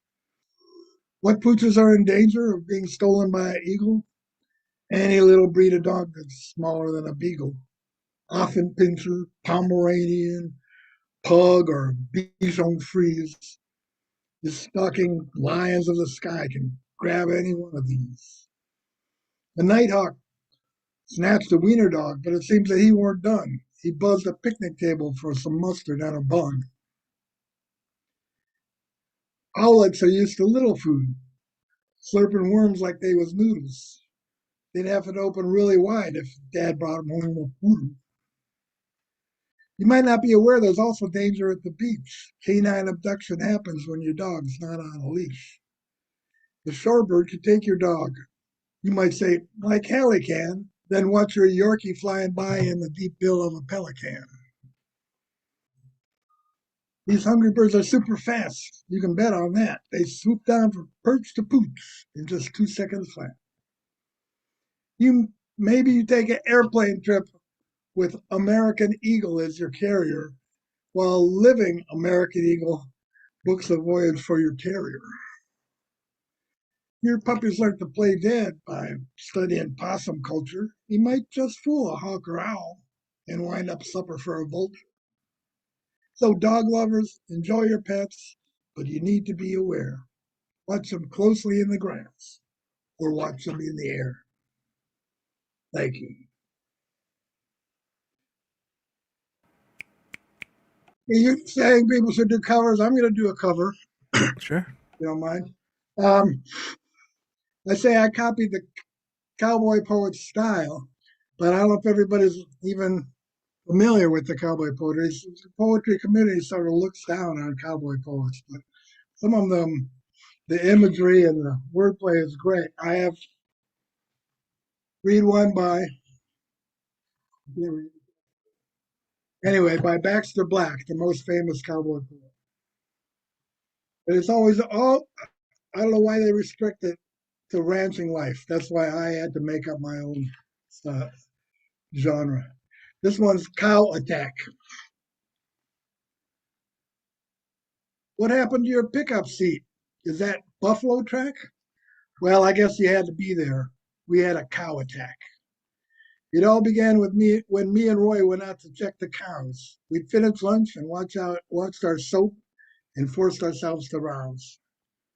We've spoken through the heavy bunch for calves to tag and check. I spotted one, but his old mom was bowing up her neck. She pawed the ground and swung her head, slinging froth and spit, then bellowed like a wounded bull. Say, Roy, I said, let's quit. But Roy was bent on tagging him and thought to make a grab. Just drive up there beside the calf. I'll pull him in the cab. Oh, great. Another stroke of genius, of cowboy daring do. Sure enough, when Roy nabbed the calf, his mama came in too. And I do mean climbed up in there, got a foot behind the seat, punched the horn right through the windshield, and she wasn't very neat. She was blowing stuff out both ends till the cab was slick and green. It was on the floor and on the roof and on the calf vaccine. If you'd been inside a dryer at the local laundromat with a bear and 50 horseshoes, then you know just where I was at. At one point, she was sitting up, just going for a ride. But then she tore the gun rack down and the cap jumped out my side. I was fighting with my door lock when she smashed a passing by. When she peeked up through the steering wheel and looked me in the eye. We escaped like paratroopers out the window, landed clear. But the cow just kept on driving because the truck was still in gear. She topped the hump and disappeared. The blinker light came on. But if she turned, I just can't say. By then, the truck was gone. I looked at Roy. My truck's a wreck. My coveralls are soaked. I'll probably never hear again. I think my ankle's broke. And look at you. You're pitiful, all crumpled up and stiff, like you've been ate by wild dogs and pooped over a cliff. But think about it, Roy said. Since Grandpa was alive, I believe that's the first time I've seen a cattle drive.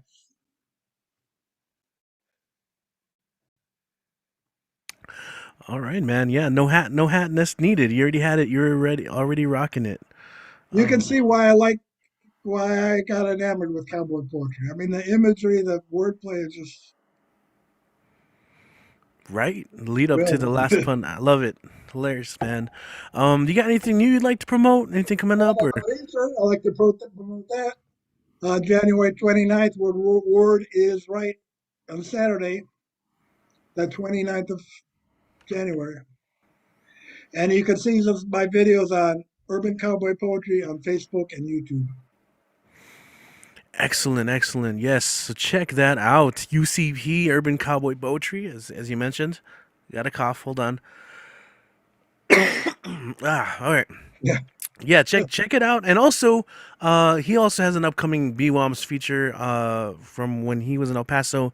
We recorded a little session that's going to be on our YouTube. Hopefully by the end of the week. I have about 7 or 8 videos I'm going to be uploading and releasing pretty much like a grand release. So one of those episodes will feature Urban Cowboy Poet. So be on the lookout for that. Yo, what's up? Reggie, well, I was in El Paso. You don't have any cowboy poets there at your show. Do you have them in El Paso? I assume in Texas and all over. That's a good question. Yeah, we have a few, but they don't mosey on over as much as they used to, and You don't really commingle. I only saw one live, and it was in Las Cruces at a mic that was discontinued. But he was pretty funny. There you go. They're not always funny. There's storytelling, but yeah, like this one was pretty funny. We have an awesome outlaw poet.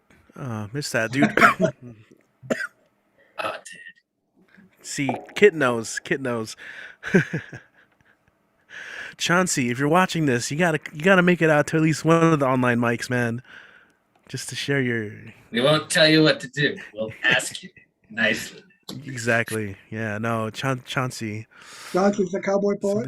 No, he's the outlaw poet. What's that? He's an outlaw. He's a criminal. Like Josie Wales, yeah. Yeah, there's something to it. Anyway, I'm gonna hit him up, see if he'd be down to go online. But I know he's been really busy. But anyway, let's go and keep going, guys. Thank you for joining us, Greg, Urban Cowboy Poet. Again, check out the YouTube channel, the Facebook. Let's go ahead and go to Washington D.C. Is Ed with us? Yo, Ed Poetastic. Because you made me feel fantastic. Ah, snap. Perfect. Right on cue. Go and take it away, man. Thank you. Right on cue, because of you. Thank you for coming through, and remember that we love you. Okay, is everyone ready? How's everyone? Is everyone ready for some fun? Under the moon or the sun? The day's just begun. My name is Ed Potastical, and feel fantastic. Please give me the time to cajole my rhyme for all you feel sublime. Okay, I got one short poem and three poems, and they're going to rhyme. Okay, this is called I Hope for a New Year. I hope for a new year of extra fun and cheer to hug and hold our dears from the sickening fears. I hope for a new year of friendly gathering of beer or nature's untainted tears to help us in this isolated frontier. I hope for a new year for the sickness disappears from our minds, mouths, and ears, the sin reinsurance for our peers. I hope for a new year of certification to get out of here, to get my imagination in gear, to travel around our ancient sphere. Enough about me. Let's make it our year. All right. Thank you so much. This other piece is called Just My Clear Imagination. Just my imagination. Once again, running away with me. Tell you it was just my imagination. Running away with me. No, I can't forget her. Just my imagination. Once again, running away with me. Just my imagination. Running away with me. Her ghost haunts my mind, towards no beginning or end. Nostalgia leading the blind, engulfing trauma I can't comprehend. Thinking you were mine, but didn't read the signs, my tears quickly and instantly transcend. As sweet memories drag behind, with many griefs and regrets descend. Couldn't fill in your imaginary lines, speculation kept barking over again. Thinking you were mine, all mine, but I was playing the game of self-pretend. The inner storms and outer rain entwined, the memories are destroyed, yet are penned. The blissful time changed to slime. Goodbye, my familiar ghostly friends. It's a crime to be lost in one's chimes. It depends, but the universe ascends. Down the mountain, oh boy, the climb. Oh, the disappointment of dreams going downwind. A breeze that's been tarnished in time. Too bad we could never reach an amends. My imagination isn't in its delightful prime. Maybe some self-care, if I can recommend. Okay, I got one more 10. Thank you so much. I got this other one. This is called Anything from a Mermaid. I sail the most furious tides. Anything from a mermaid. Oh, anything from a mermaid. I skin the most ugliest hides. Oh, anything from a mermaid. I even swim to the other side. anything from mermaid. Oh, anything from mermaid. Riches and love I can provide. Oh, anything from mermaid. I slayed a monster 12 feet wide. Anything from mermaid. Oh, anything from mermaid. I don't really care. I almost died. Oh, anything from mermaid. I even toss away my pride. Anything from mermaid. Oh, anything from mermaid. I even take salt in my eyes. Oh, anything from mermaid. I even take everything in stride. Anything from mermaid. Oh, anything from mermaid. I even fight with both hands tied. Oh, anything from mermaid. I even live with my heart dried. Anything from mermaid. Oh, anything from mermaid. I even get on the water's rise. Oh, anything from mermaid. I even climb a steep landslide. Anything from mermaid. Oh, anything from mermaid. I even take her as my bride. Where's my mermaid? Oh, where is my mermaid? Oh, where is my mermaid? I said I love her, yet she didn't reply. Oh, where is my mermaid? Okay, I got one more in store for encore. This is called this is called hold on, let's see. You're such a tick. You're a huge tick, you ugly little leech. You're making me sick. I'm turned to bleach. You know an insect. You suck and suck. I feel like a wreck. Well, you're doing too much. Do I really taste good? Can you leave me alone? Pesky termite to my wood. My body feels like stone. Where do you come from? Does it really matter? My feeling so dumb. I'm skinnier while you're fatter. I'm not getting easy. Body feeling heavy. Carrying something so needy. Brain feels like gravy. I try to yank you. It gives me pain. You're sticking in glue. You're driving me insane. Why do you love me so much? What did I do to you? You give me a huge bump. Before I knew, you grew. Can someone please help me? This thing annoys me. I'm going to die and melt. Please set me free. No, I can't give up. I won't let you win. I'm not a stupid Trump. You're not my end. Give me a burning match. Yes, that hits the spot. That's right. Turn to ash. Oh, my burning went pop. Oh my God, I'm finally free. No more bloody itch. I can be good old me. No more digging my ditch. Thank you so much. One and all, please keep standing tall, keep breaking those walls. All right, Ed, poetastic, feeling fantastic. All right, man, love that. That was a sea shanty inspired piece, right? The mermaid. Yes. All right, I liked the. I don't even know if you realized you were doing it, but you had a little sway going on, so a couple of us joined in when we could. What you got coming up, man? Anything you like to promote or share? Yeah, I got something to promote here. I'll be co-hosting on Finn Bells on Thursday with Lady Tiffany. So if you want to see, you want to listen to poetry, please come through to the wonderful, poetastic, and poetical blue. Awesome, wonderful. Is there a theme for that one? I think so, but she's but we're good. We're good over Obsession. there. It's obsession. That's the one, right? Obsession. Thank you, Ron Thompson. Nice. Or Ron, I'm sorry. Awesome, man. Thank you, Ed. Appreciate you, man, for making it on as always. See you at the next one. Or where can we find you? I feel like that's the catchphrase. We got to at least get that as the sign off. Sure, no problem. You can, if you want to follow me, please feel free.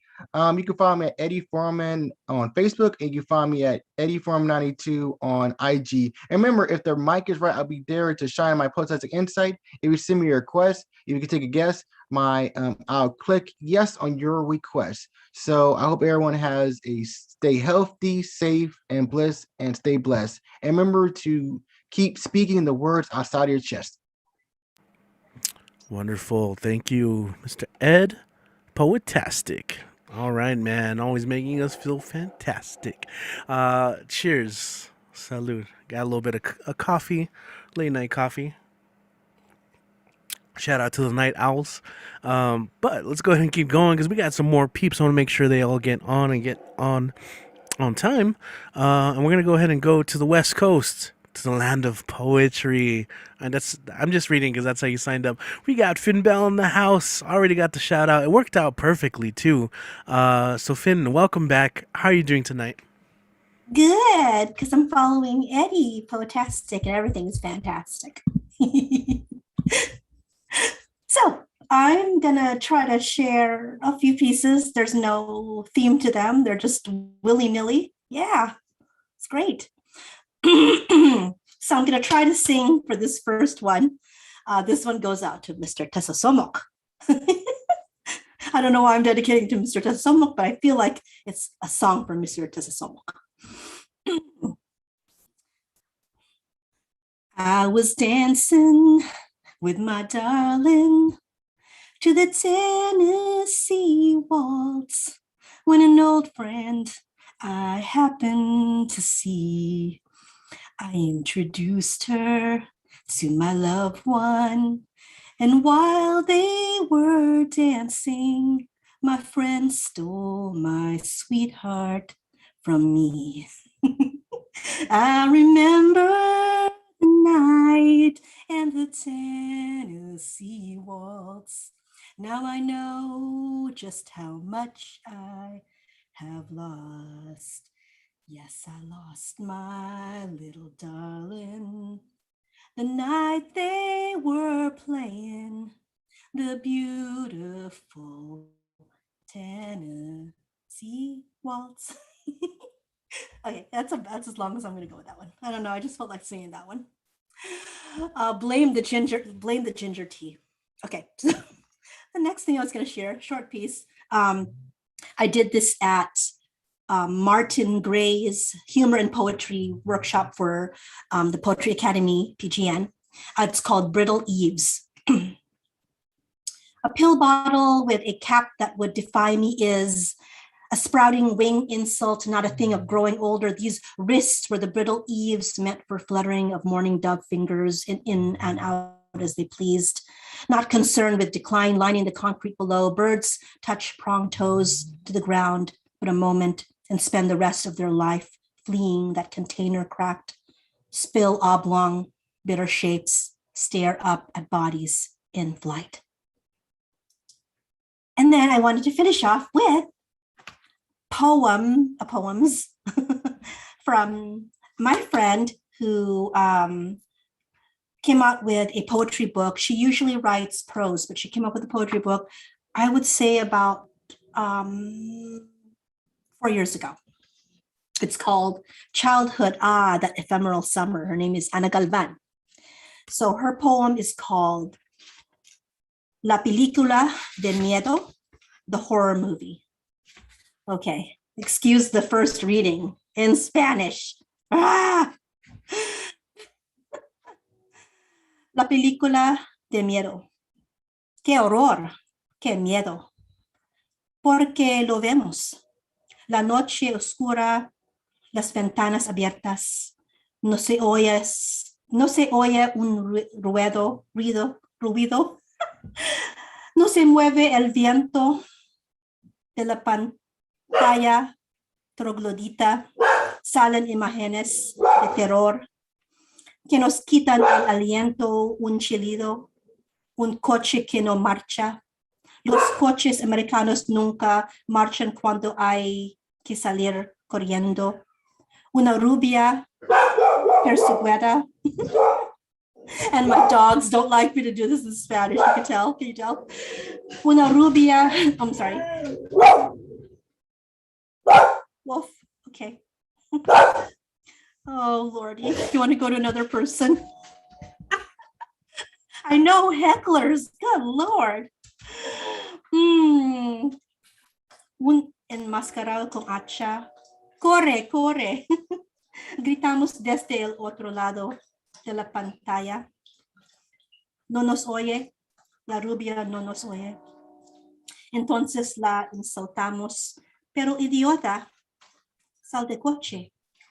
No hace caso y él la coge, la sangre brota. That was terrible, but yeah. Okay, so now in English. The horror movie. What horror? What scare? Why do we watch it? The night is dark, the window open, the sound is not heard. The wind is not moving. The troglodyte screen spits images of terror that take our breath away, a scream. A car that doesn't work. American cars never work when one has to run away. A blonde chased, a masked man with a hatchet, run, run. We scream from the other side of the screen. She doesn't hear us. The blonde doesn't hear us. Then we insult her. Idiot, get out of the car. She doesn't listen. And he takes her and the blood flows. The end. Yay. That was awesome. Thank you for that. Oh my goodness. That was fun, even with my dogs. Yeah, no, they're usually there to support. You know, I can tell the supportive barks versus the heckling one. They're like, what the heck? BWOMS is not complete without my dogs. No, they're great. We love them. We love all the pets here. So is there anything else you'd like to promote right now, or at least your own stuff before we move on? A few things. In my show with PGN, the Poets Lighthouse, I had the wonderful, fabulous Alexandra Sarapulo. She is a visual poet and artist, and so she always pairs her poetry with visual art. So go ahead and watch that guys, because it's an unusual, delicious trans-like episode. It involves like music, just like Richie's. Well, I think Richie's did. I don't know. I can't remember. But it should have involved music, Richie's. And this week, I don't have a Fincabulary per se, but I do have a Fincabulary event. It's a brand new event. It is Thomas Connor. It's called El Hangout con Thomas.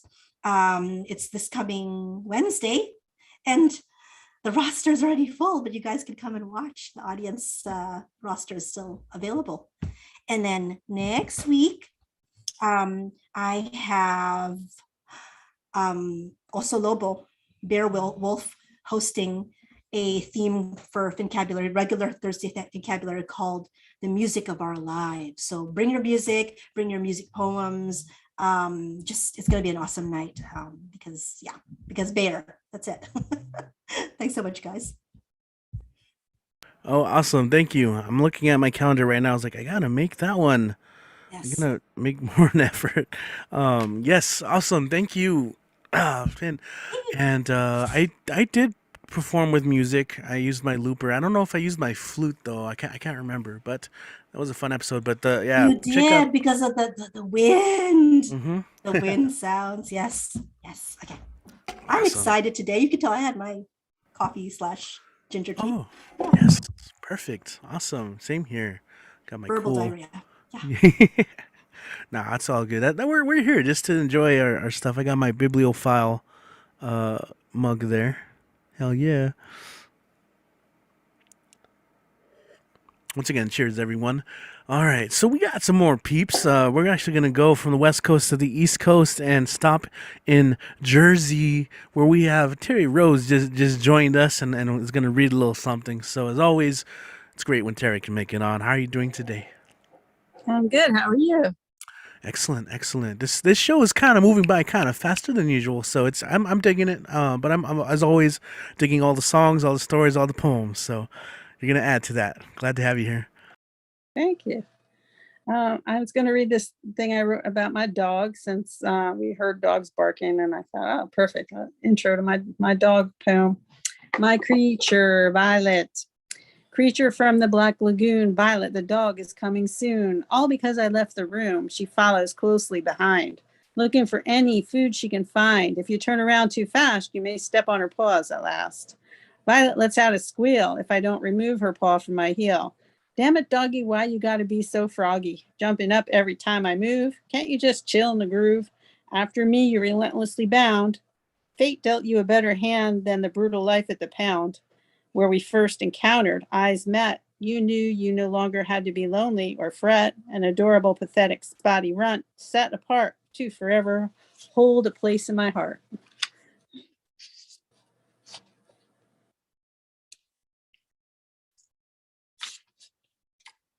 Should I read another one? Awesome. Yeah. No, totally. I was fumbling with my mute button, but I think that worked out perfectly. So you can get another one ready.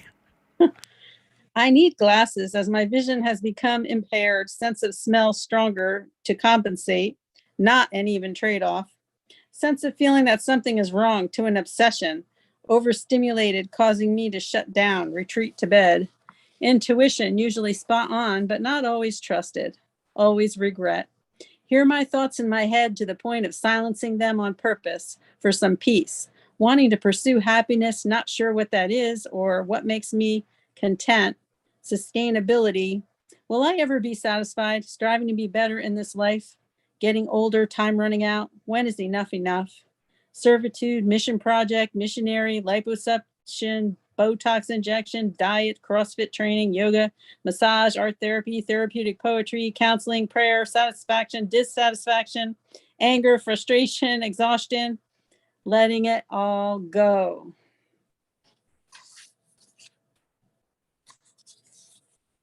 Sweet. Awesome. Whenever I try to show one of my drawings, you can barely see it. There, it gets lost in the green screen effect. Anyway, this book that's behind me, this is, Touching Tongues. And if anybody wants a copy, please PM me. I have a few copies left. And I have, if you want to contact me to PM me, I have a PayPal account, so we can do it through there. Also, you can contact me on Instagram through iFunny's Mom, and on Facebook, Terry Rose Jurtson. And this Sunday, there's a feature coming up on Why Open Pandora's Box with Chanson and Sky's the Limit. Awesome. Great team. Cool stuff. Thank you, Terry Rose. Glad you can make it. And even though like the drawing was getting lost in the green screen, it still had a really cool effect because it was blending. It was like multi-layers of your drawing, you there, and then the book cover in the back. So just like it was going back and forth between all those. It was pretty cool. You got to watch it on the replay. But as always, thanks for joining us on the show. Thank you. Glad you can make it. All right. Awesome. Swimmingly. I think if we're lucky, we might actually end kind of early. I don't know. I'm looking at it right now. Let's just keep going though for now. So we're gonna go ahead and travel back to home court, El Paso, where of course we have one of our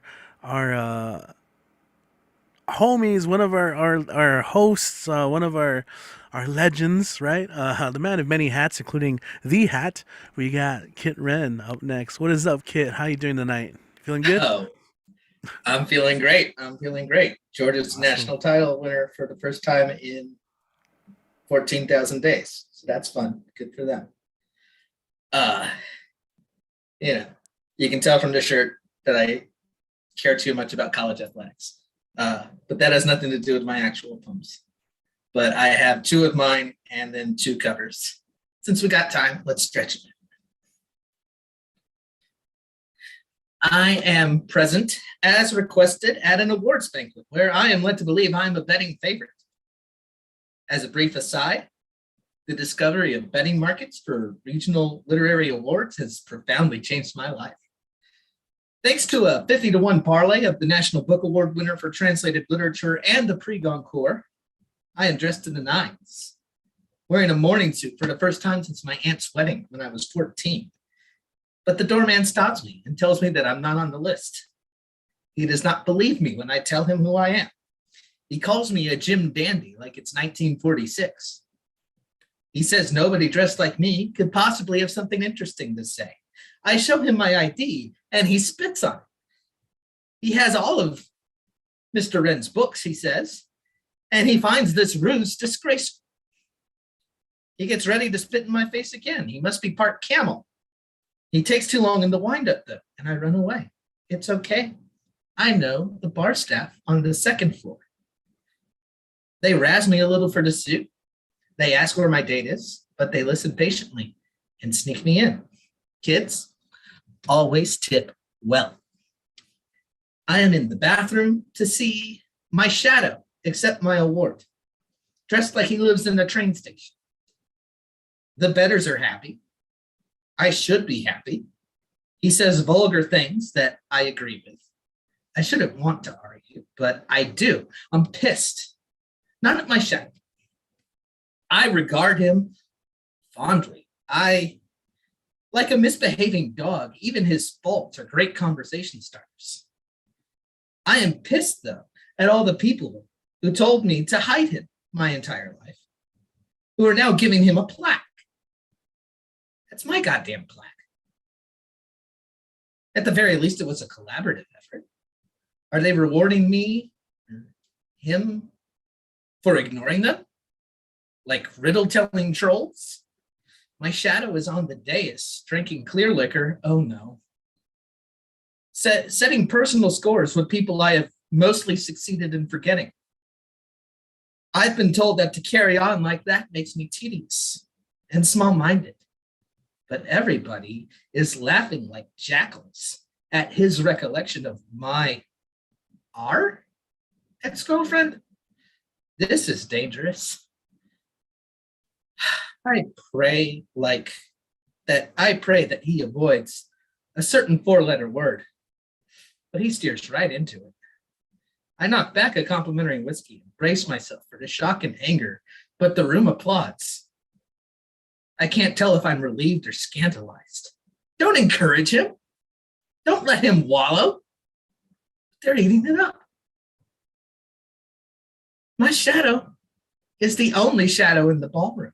And this makes everything click in place. They are pretending that I, is the only one.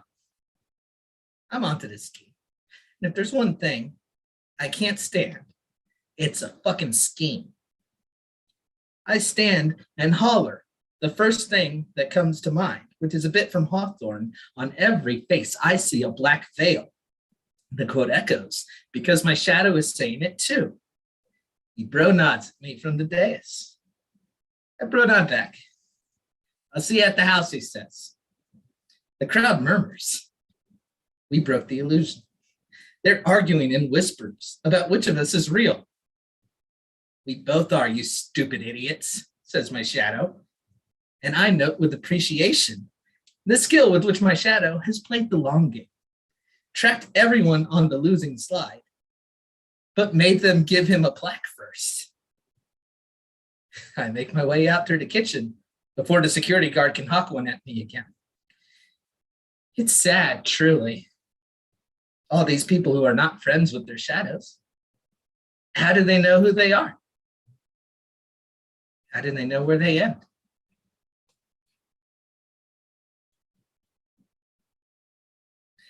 And a shorter one with the same weird identity problems, but whatever. I thank God for the prose poem. I thank God for a backdoor into the heritage of poetry. The prose poem is a scholarship program for the musically indifferent, rhythmically challenged, formally indolent. I am equally thankful for its identical cousin, flash fiction. I switch which one I mean based on who I'm talking to. Glad-handing, like a city councilman. I don't have to babysit characters to an end like a harried novelist. I owe them nothing. I introduce them and move on, like the host at a huge party. I forage without taking a plate. I rhyme only when I feel like it. I drink and the wine becomes blood in my stomach. I trip and the trip becomes a metaphor. I accidentally cut my poem and the bandage thanks me for my vulnerability and honesty. Everyone in the ballroom is dancing with a different scrap of clothing that they all take to be me. They can't all be right, but they're dancing. Nobody can fact check a dancer. All right, and cover number 1 is, this is by Adam Zegajuski. This is Impossible Friendships by Adam Zegajuski. For example, with someone who no longer is, who exists only in yellowed letters, or long walks beside a stream whose depths hold hidden porcelain cups, and the talks about philosophy with a timid student or the postman. A passerby with proud eyes whom you'll never know. Friendship with this world, ever more perfect, if not for the salty smell of blood. The old man sipping coffee in St. Lazare who reminds you of someone. Faces flashing by in local trains. The happy faces of travelers headed perhaps for a splendid ball or a beheading. And friendship with yourself, since after all, you don't know who you are. And last thing from me, and I'll hand the stick back and the conch shell back. But someone asked me once, Kit, why do you like sports? And I said, fuck you. And that was the end of that conversation. But the actual answer is actually unexpectedly in this poem. It's in the Kingfisher by Mary Oliver.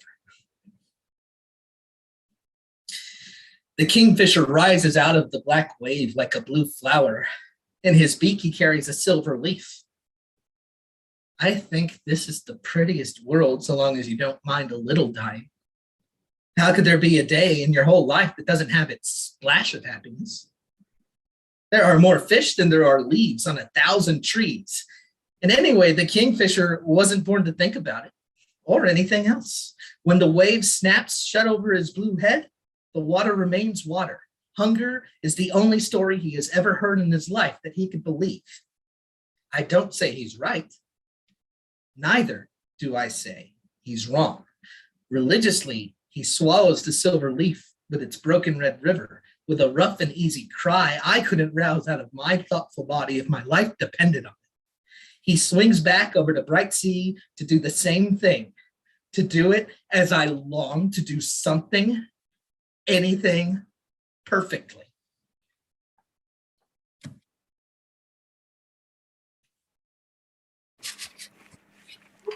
Yeah, man. Sorry, I got salad. I was eating salad. All good, Richie. I'll just Hey, handle man. the transition myself because I know what you're going to ask next. And I have a little sign just for it. Killer set, man. Killer set. All right, thank you. Sing along if you know the words. Instagram at Kit Wren Away, Twitter at Kit Talk Sports, Kofi.com/Kit Wren. A lot of belletristic essays about American football that are kind of cool. I reread them because I'm an egomaniac. Facebook at Kit Wren because that's my name. Email at this because it's my email. PayPal if you want to drop something in the tip jar. I'm on Goodreads. I write my little reviews and put them on the internet. And I'm here every Monday because this is where I like to be. Yes, sir. Yes, sir. Awesome, man. Great stuff. As always. I was indulging a little bit of salad, and you totally caught me off guard there. I was like trying to. Anyway, yeah, man. You have some lines there that are just so quotable. I really love the "you can't fact check a dancer." That one always stands out. I think people always write that one in the chat whenever you read that piece. Someone always types it out. It's freaking awesome, man. Okay, yo, let's keep going. We got a couple more peeps that I want to get on. From EPTX, from El Paso, from Chico to LA. If you guys know, we're about to get some poetry. Class is about to be in session. Maybe some music. I don't know. You didn't sign up for music today. So let's see where we're going to be. But we got Tezo Somok up next. How you doing tonight? Hey, Richie, Back how to the are show. you? I'm good. Little congested. I have one but and one. Is that perfect. cool? That's perfect. Yeah. So this has a trigger warning for physics and quantum physics. I'm gonna dedicate this to my buddy Kit and Finn and Nathaniel. So get your extra neurons lined up for backup. The black body problem. Satilla Shores, Georgia, a neighborhood on the edge, at the edge of changing demographics, At the edge of crime, on the edge of a disappearing wetland, straddled between Southern nostalgia and misogynistic existential apprehension, finally on the edge of augury time. The brown paper bag test for automatic banishment didn't start on February 23rd, 2020.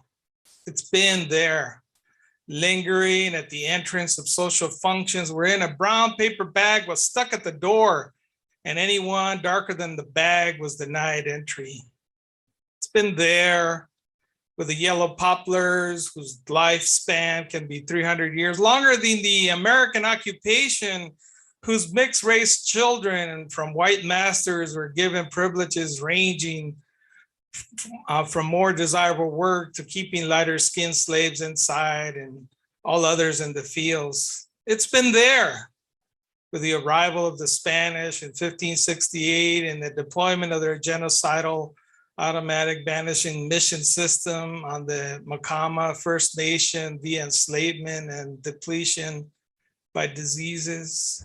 So when Gregory Michael, 65, son Travis McMichael, 35, and their handmaid, William Bryan, 52, who filmed on his cell phone the killing of 25-year-old Ahmaud Arbery, it was nothing more than the continued delusions of Southern white supremacy that 3 white men chased and gunned down a Black body. Black is not a color, it's a shade. In physics, something black does not reflect any of the incident light. However, all bodies radiate. The frequency of that radiation, the Black body spectrum, is a function of the temperature of the object and follows Planck's law.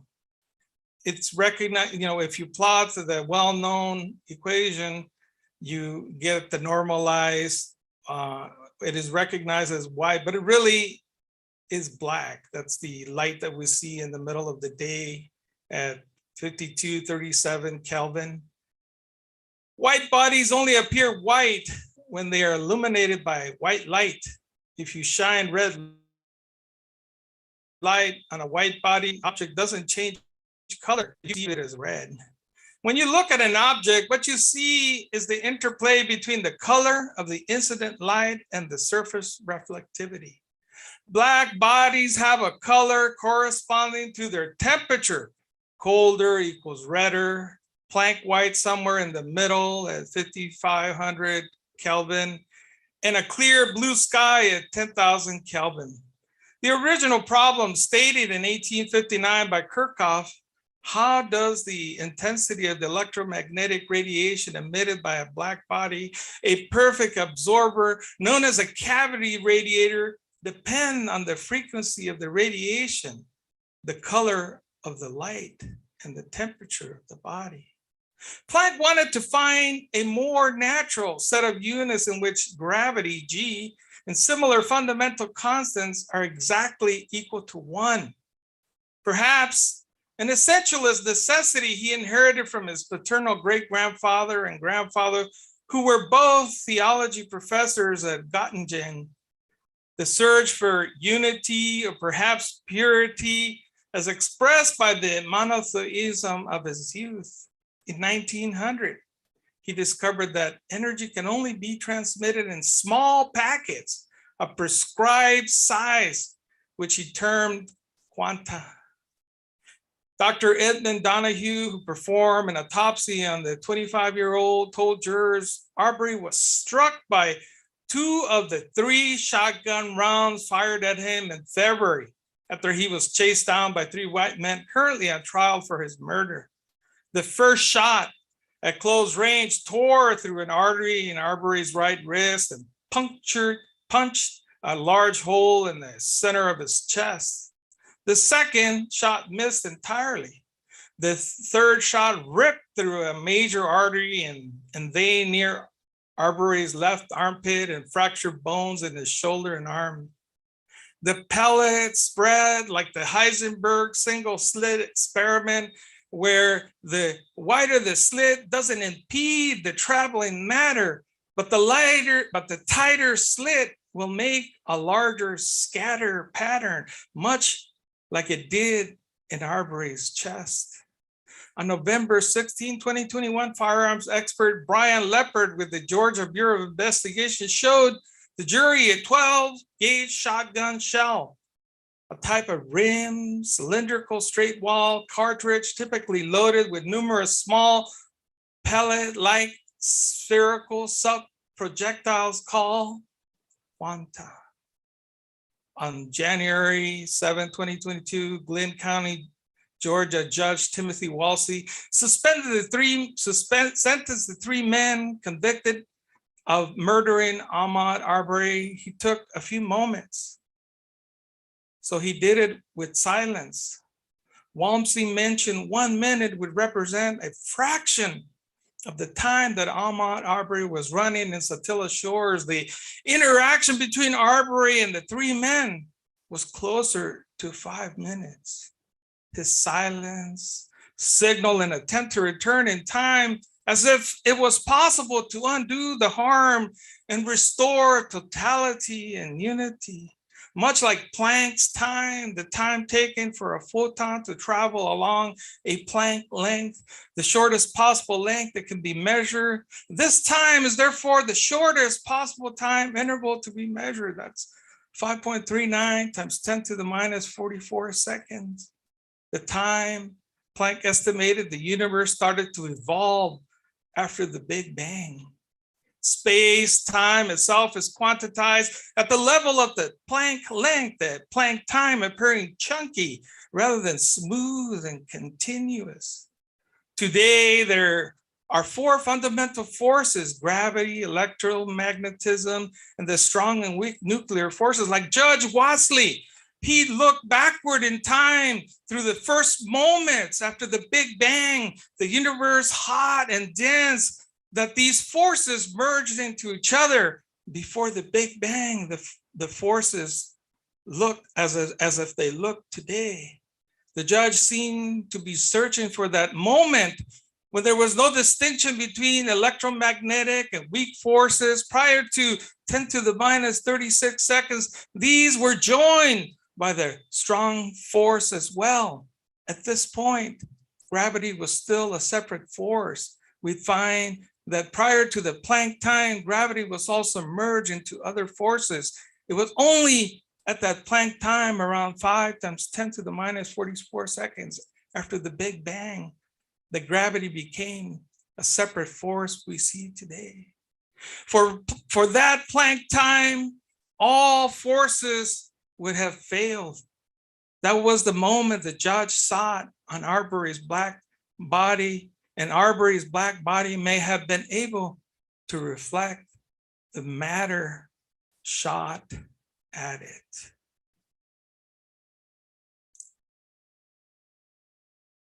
End peace.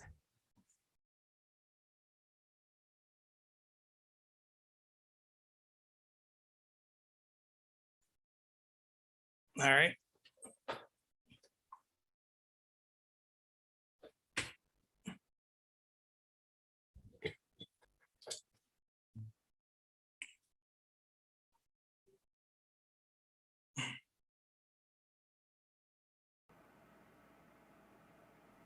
All right, man. You Yeah, guys what hear you me got there? going on? My bad. I was also gonna say, well, no, go ahead. What were we gonna do?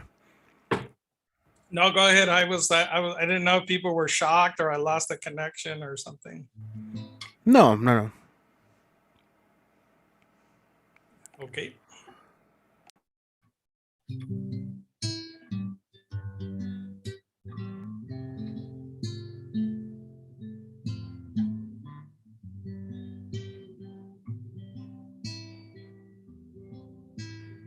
I would have given you all my heart, but there is someone who has torn it apart,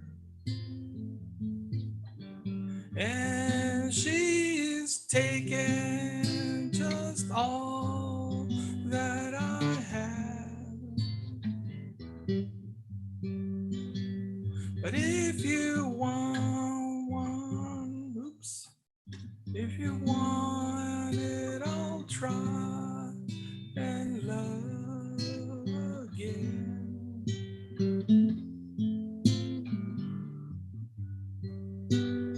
Baby, I'll try to love again. But I know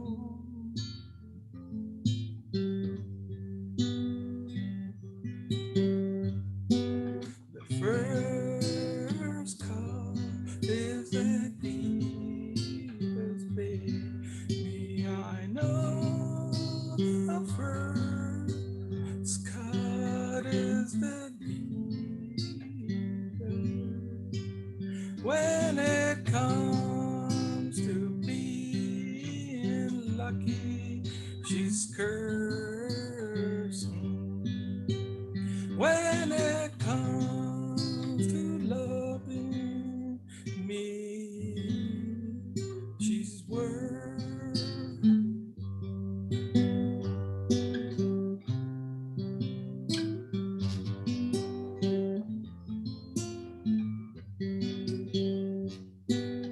Yes, I want you by my side,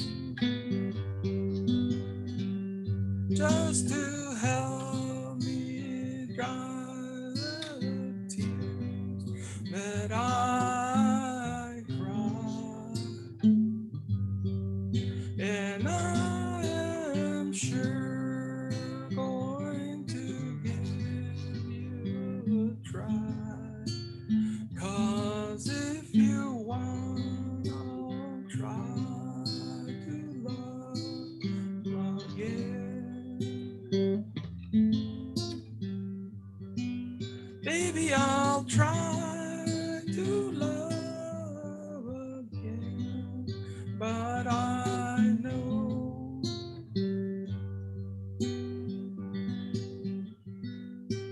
the first cut is the deepest.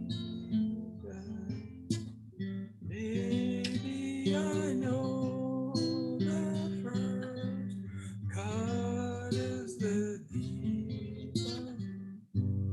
When it comes to being lucky, she's cursing.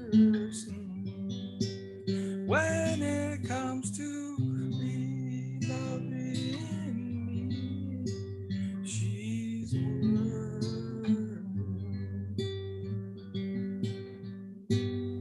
The first cut is the deepest, baby. I know the first cut is the deepest. When it comes to being lucky, she's cursed. When it comes to loving me, she is worth.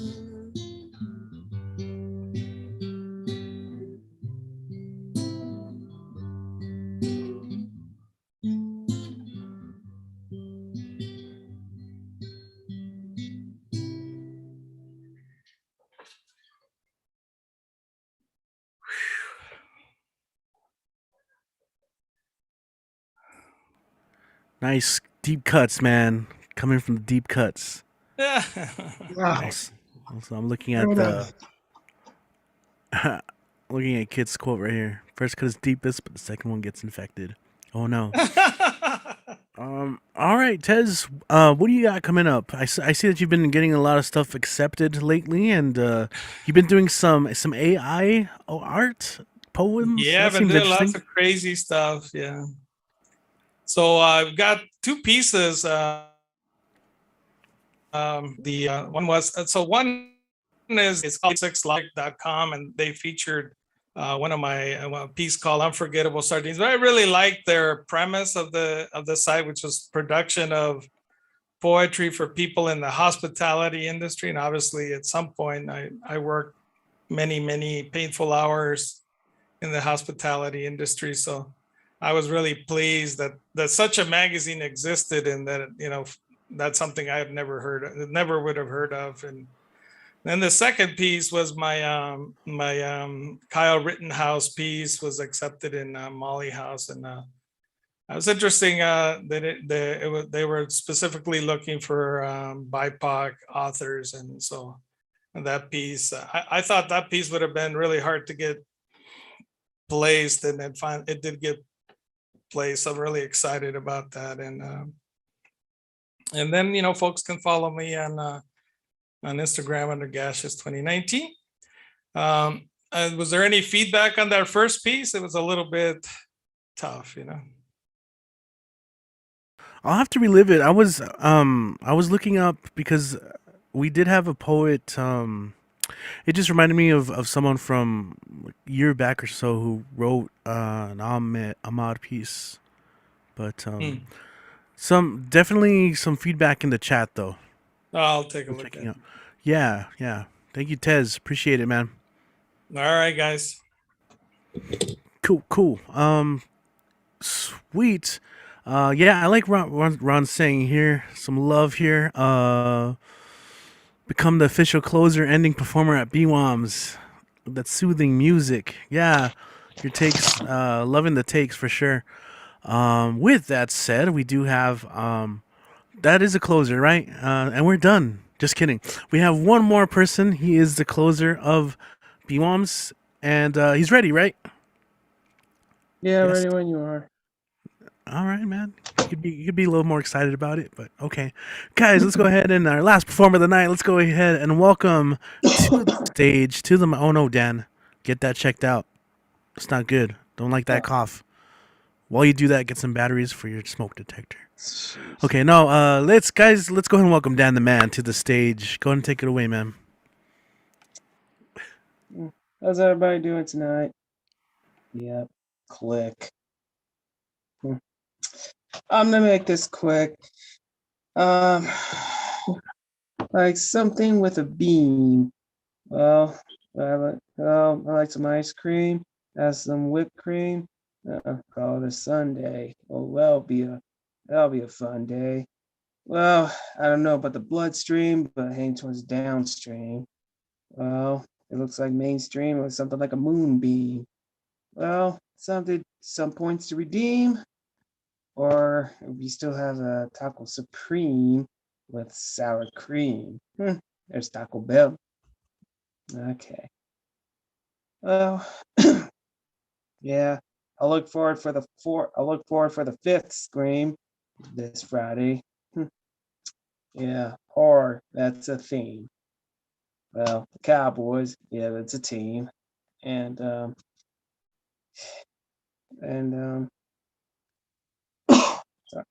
the rainbow, that's a theme. That's a color scheme. Maybe a color theme. And I think that's the part with eam. All right, there it is. Click. Okay. All right, guys, that's the best. That's the best I'm gonna do for tonight. But before I go, let me show you something. Hey Richie, can you let me share this one? No, really?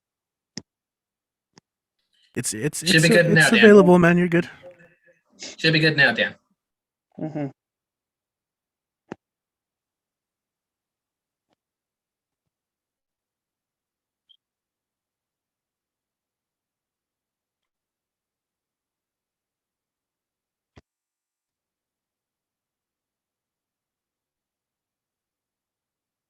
Okay, what's that?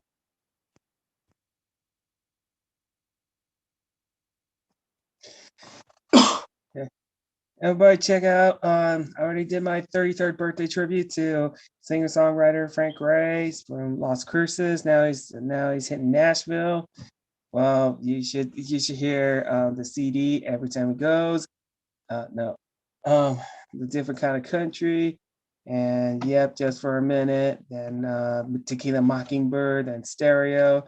then street lights, then country looks good on you. So guys gotta check out my birthday tribute and check out his songs and music videos. It's very nice. All right, guys, please do not miss it.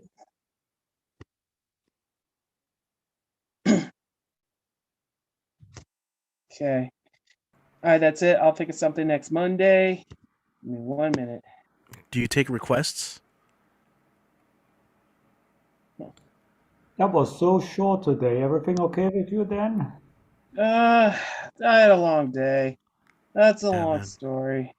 It happens, man. We'll be here afterwards if you need to talk, man. After party, I'm good. I'm good. quote Thank you. unquote. All right. This is the famous card. Check that out. Read them and weep. Here it is. Yeah, thank you. Follow me on Twitter, Instagram, Facebook. Don't forget the hashtag. Search Dan the Man's Weekly on YouTube. Subscribe my channel. All right, guys. Thank you so much, and I'll see you guys next Monday. All right, back to you, Richie. Let's go ahead and close it off because I'm getting tired. Oh man, Dan. Feel better, man. Feel better. Yeah, I'm good. I'm good. Get that cough checked out, man. Like you never know. Just be wary of your health, you Yeah, know, especially during these times. I know. I'm hoping to feel better before Saturday because I'm going to a baby shower. You know, maybe Don't yeah, worry. just I'll be honor- fine. I'll be fine. Okay. But, Honor- yeah, cool. let me get some more cough. Let me get some more cough medicine, and let me get some.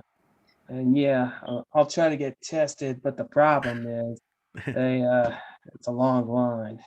Well, you know, we gotta do what we gotta do. You make appointments. While we were doing here, I just made an appointment for a test. Oh snap! See, it's that easy. We can perform online open mics like this. We can make an appointments right now. Exactly. There you go. Perfect. And I was also designing my UCP face mask all at the same multitasking, multifunction. Yes, exactly. Yeah. Mhm. So, thank you everyone who tuned in today. I think, look at the time. Yeah, we did okay. It's 11:11. Make a wish.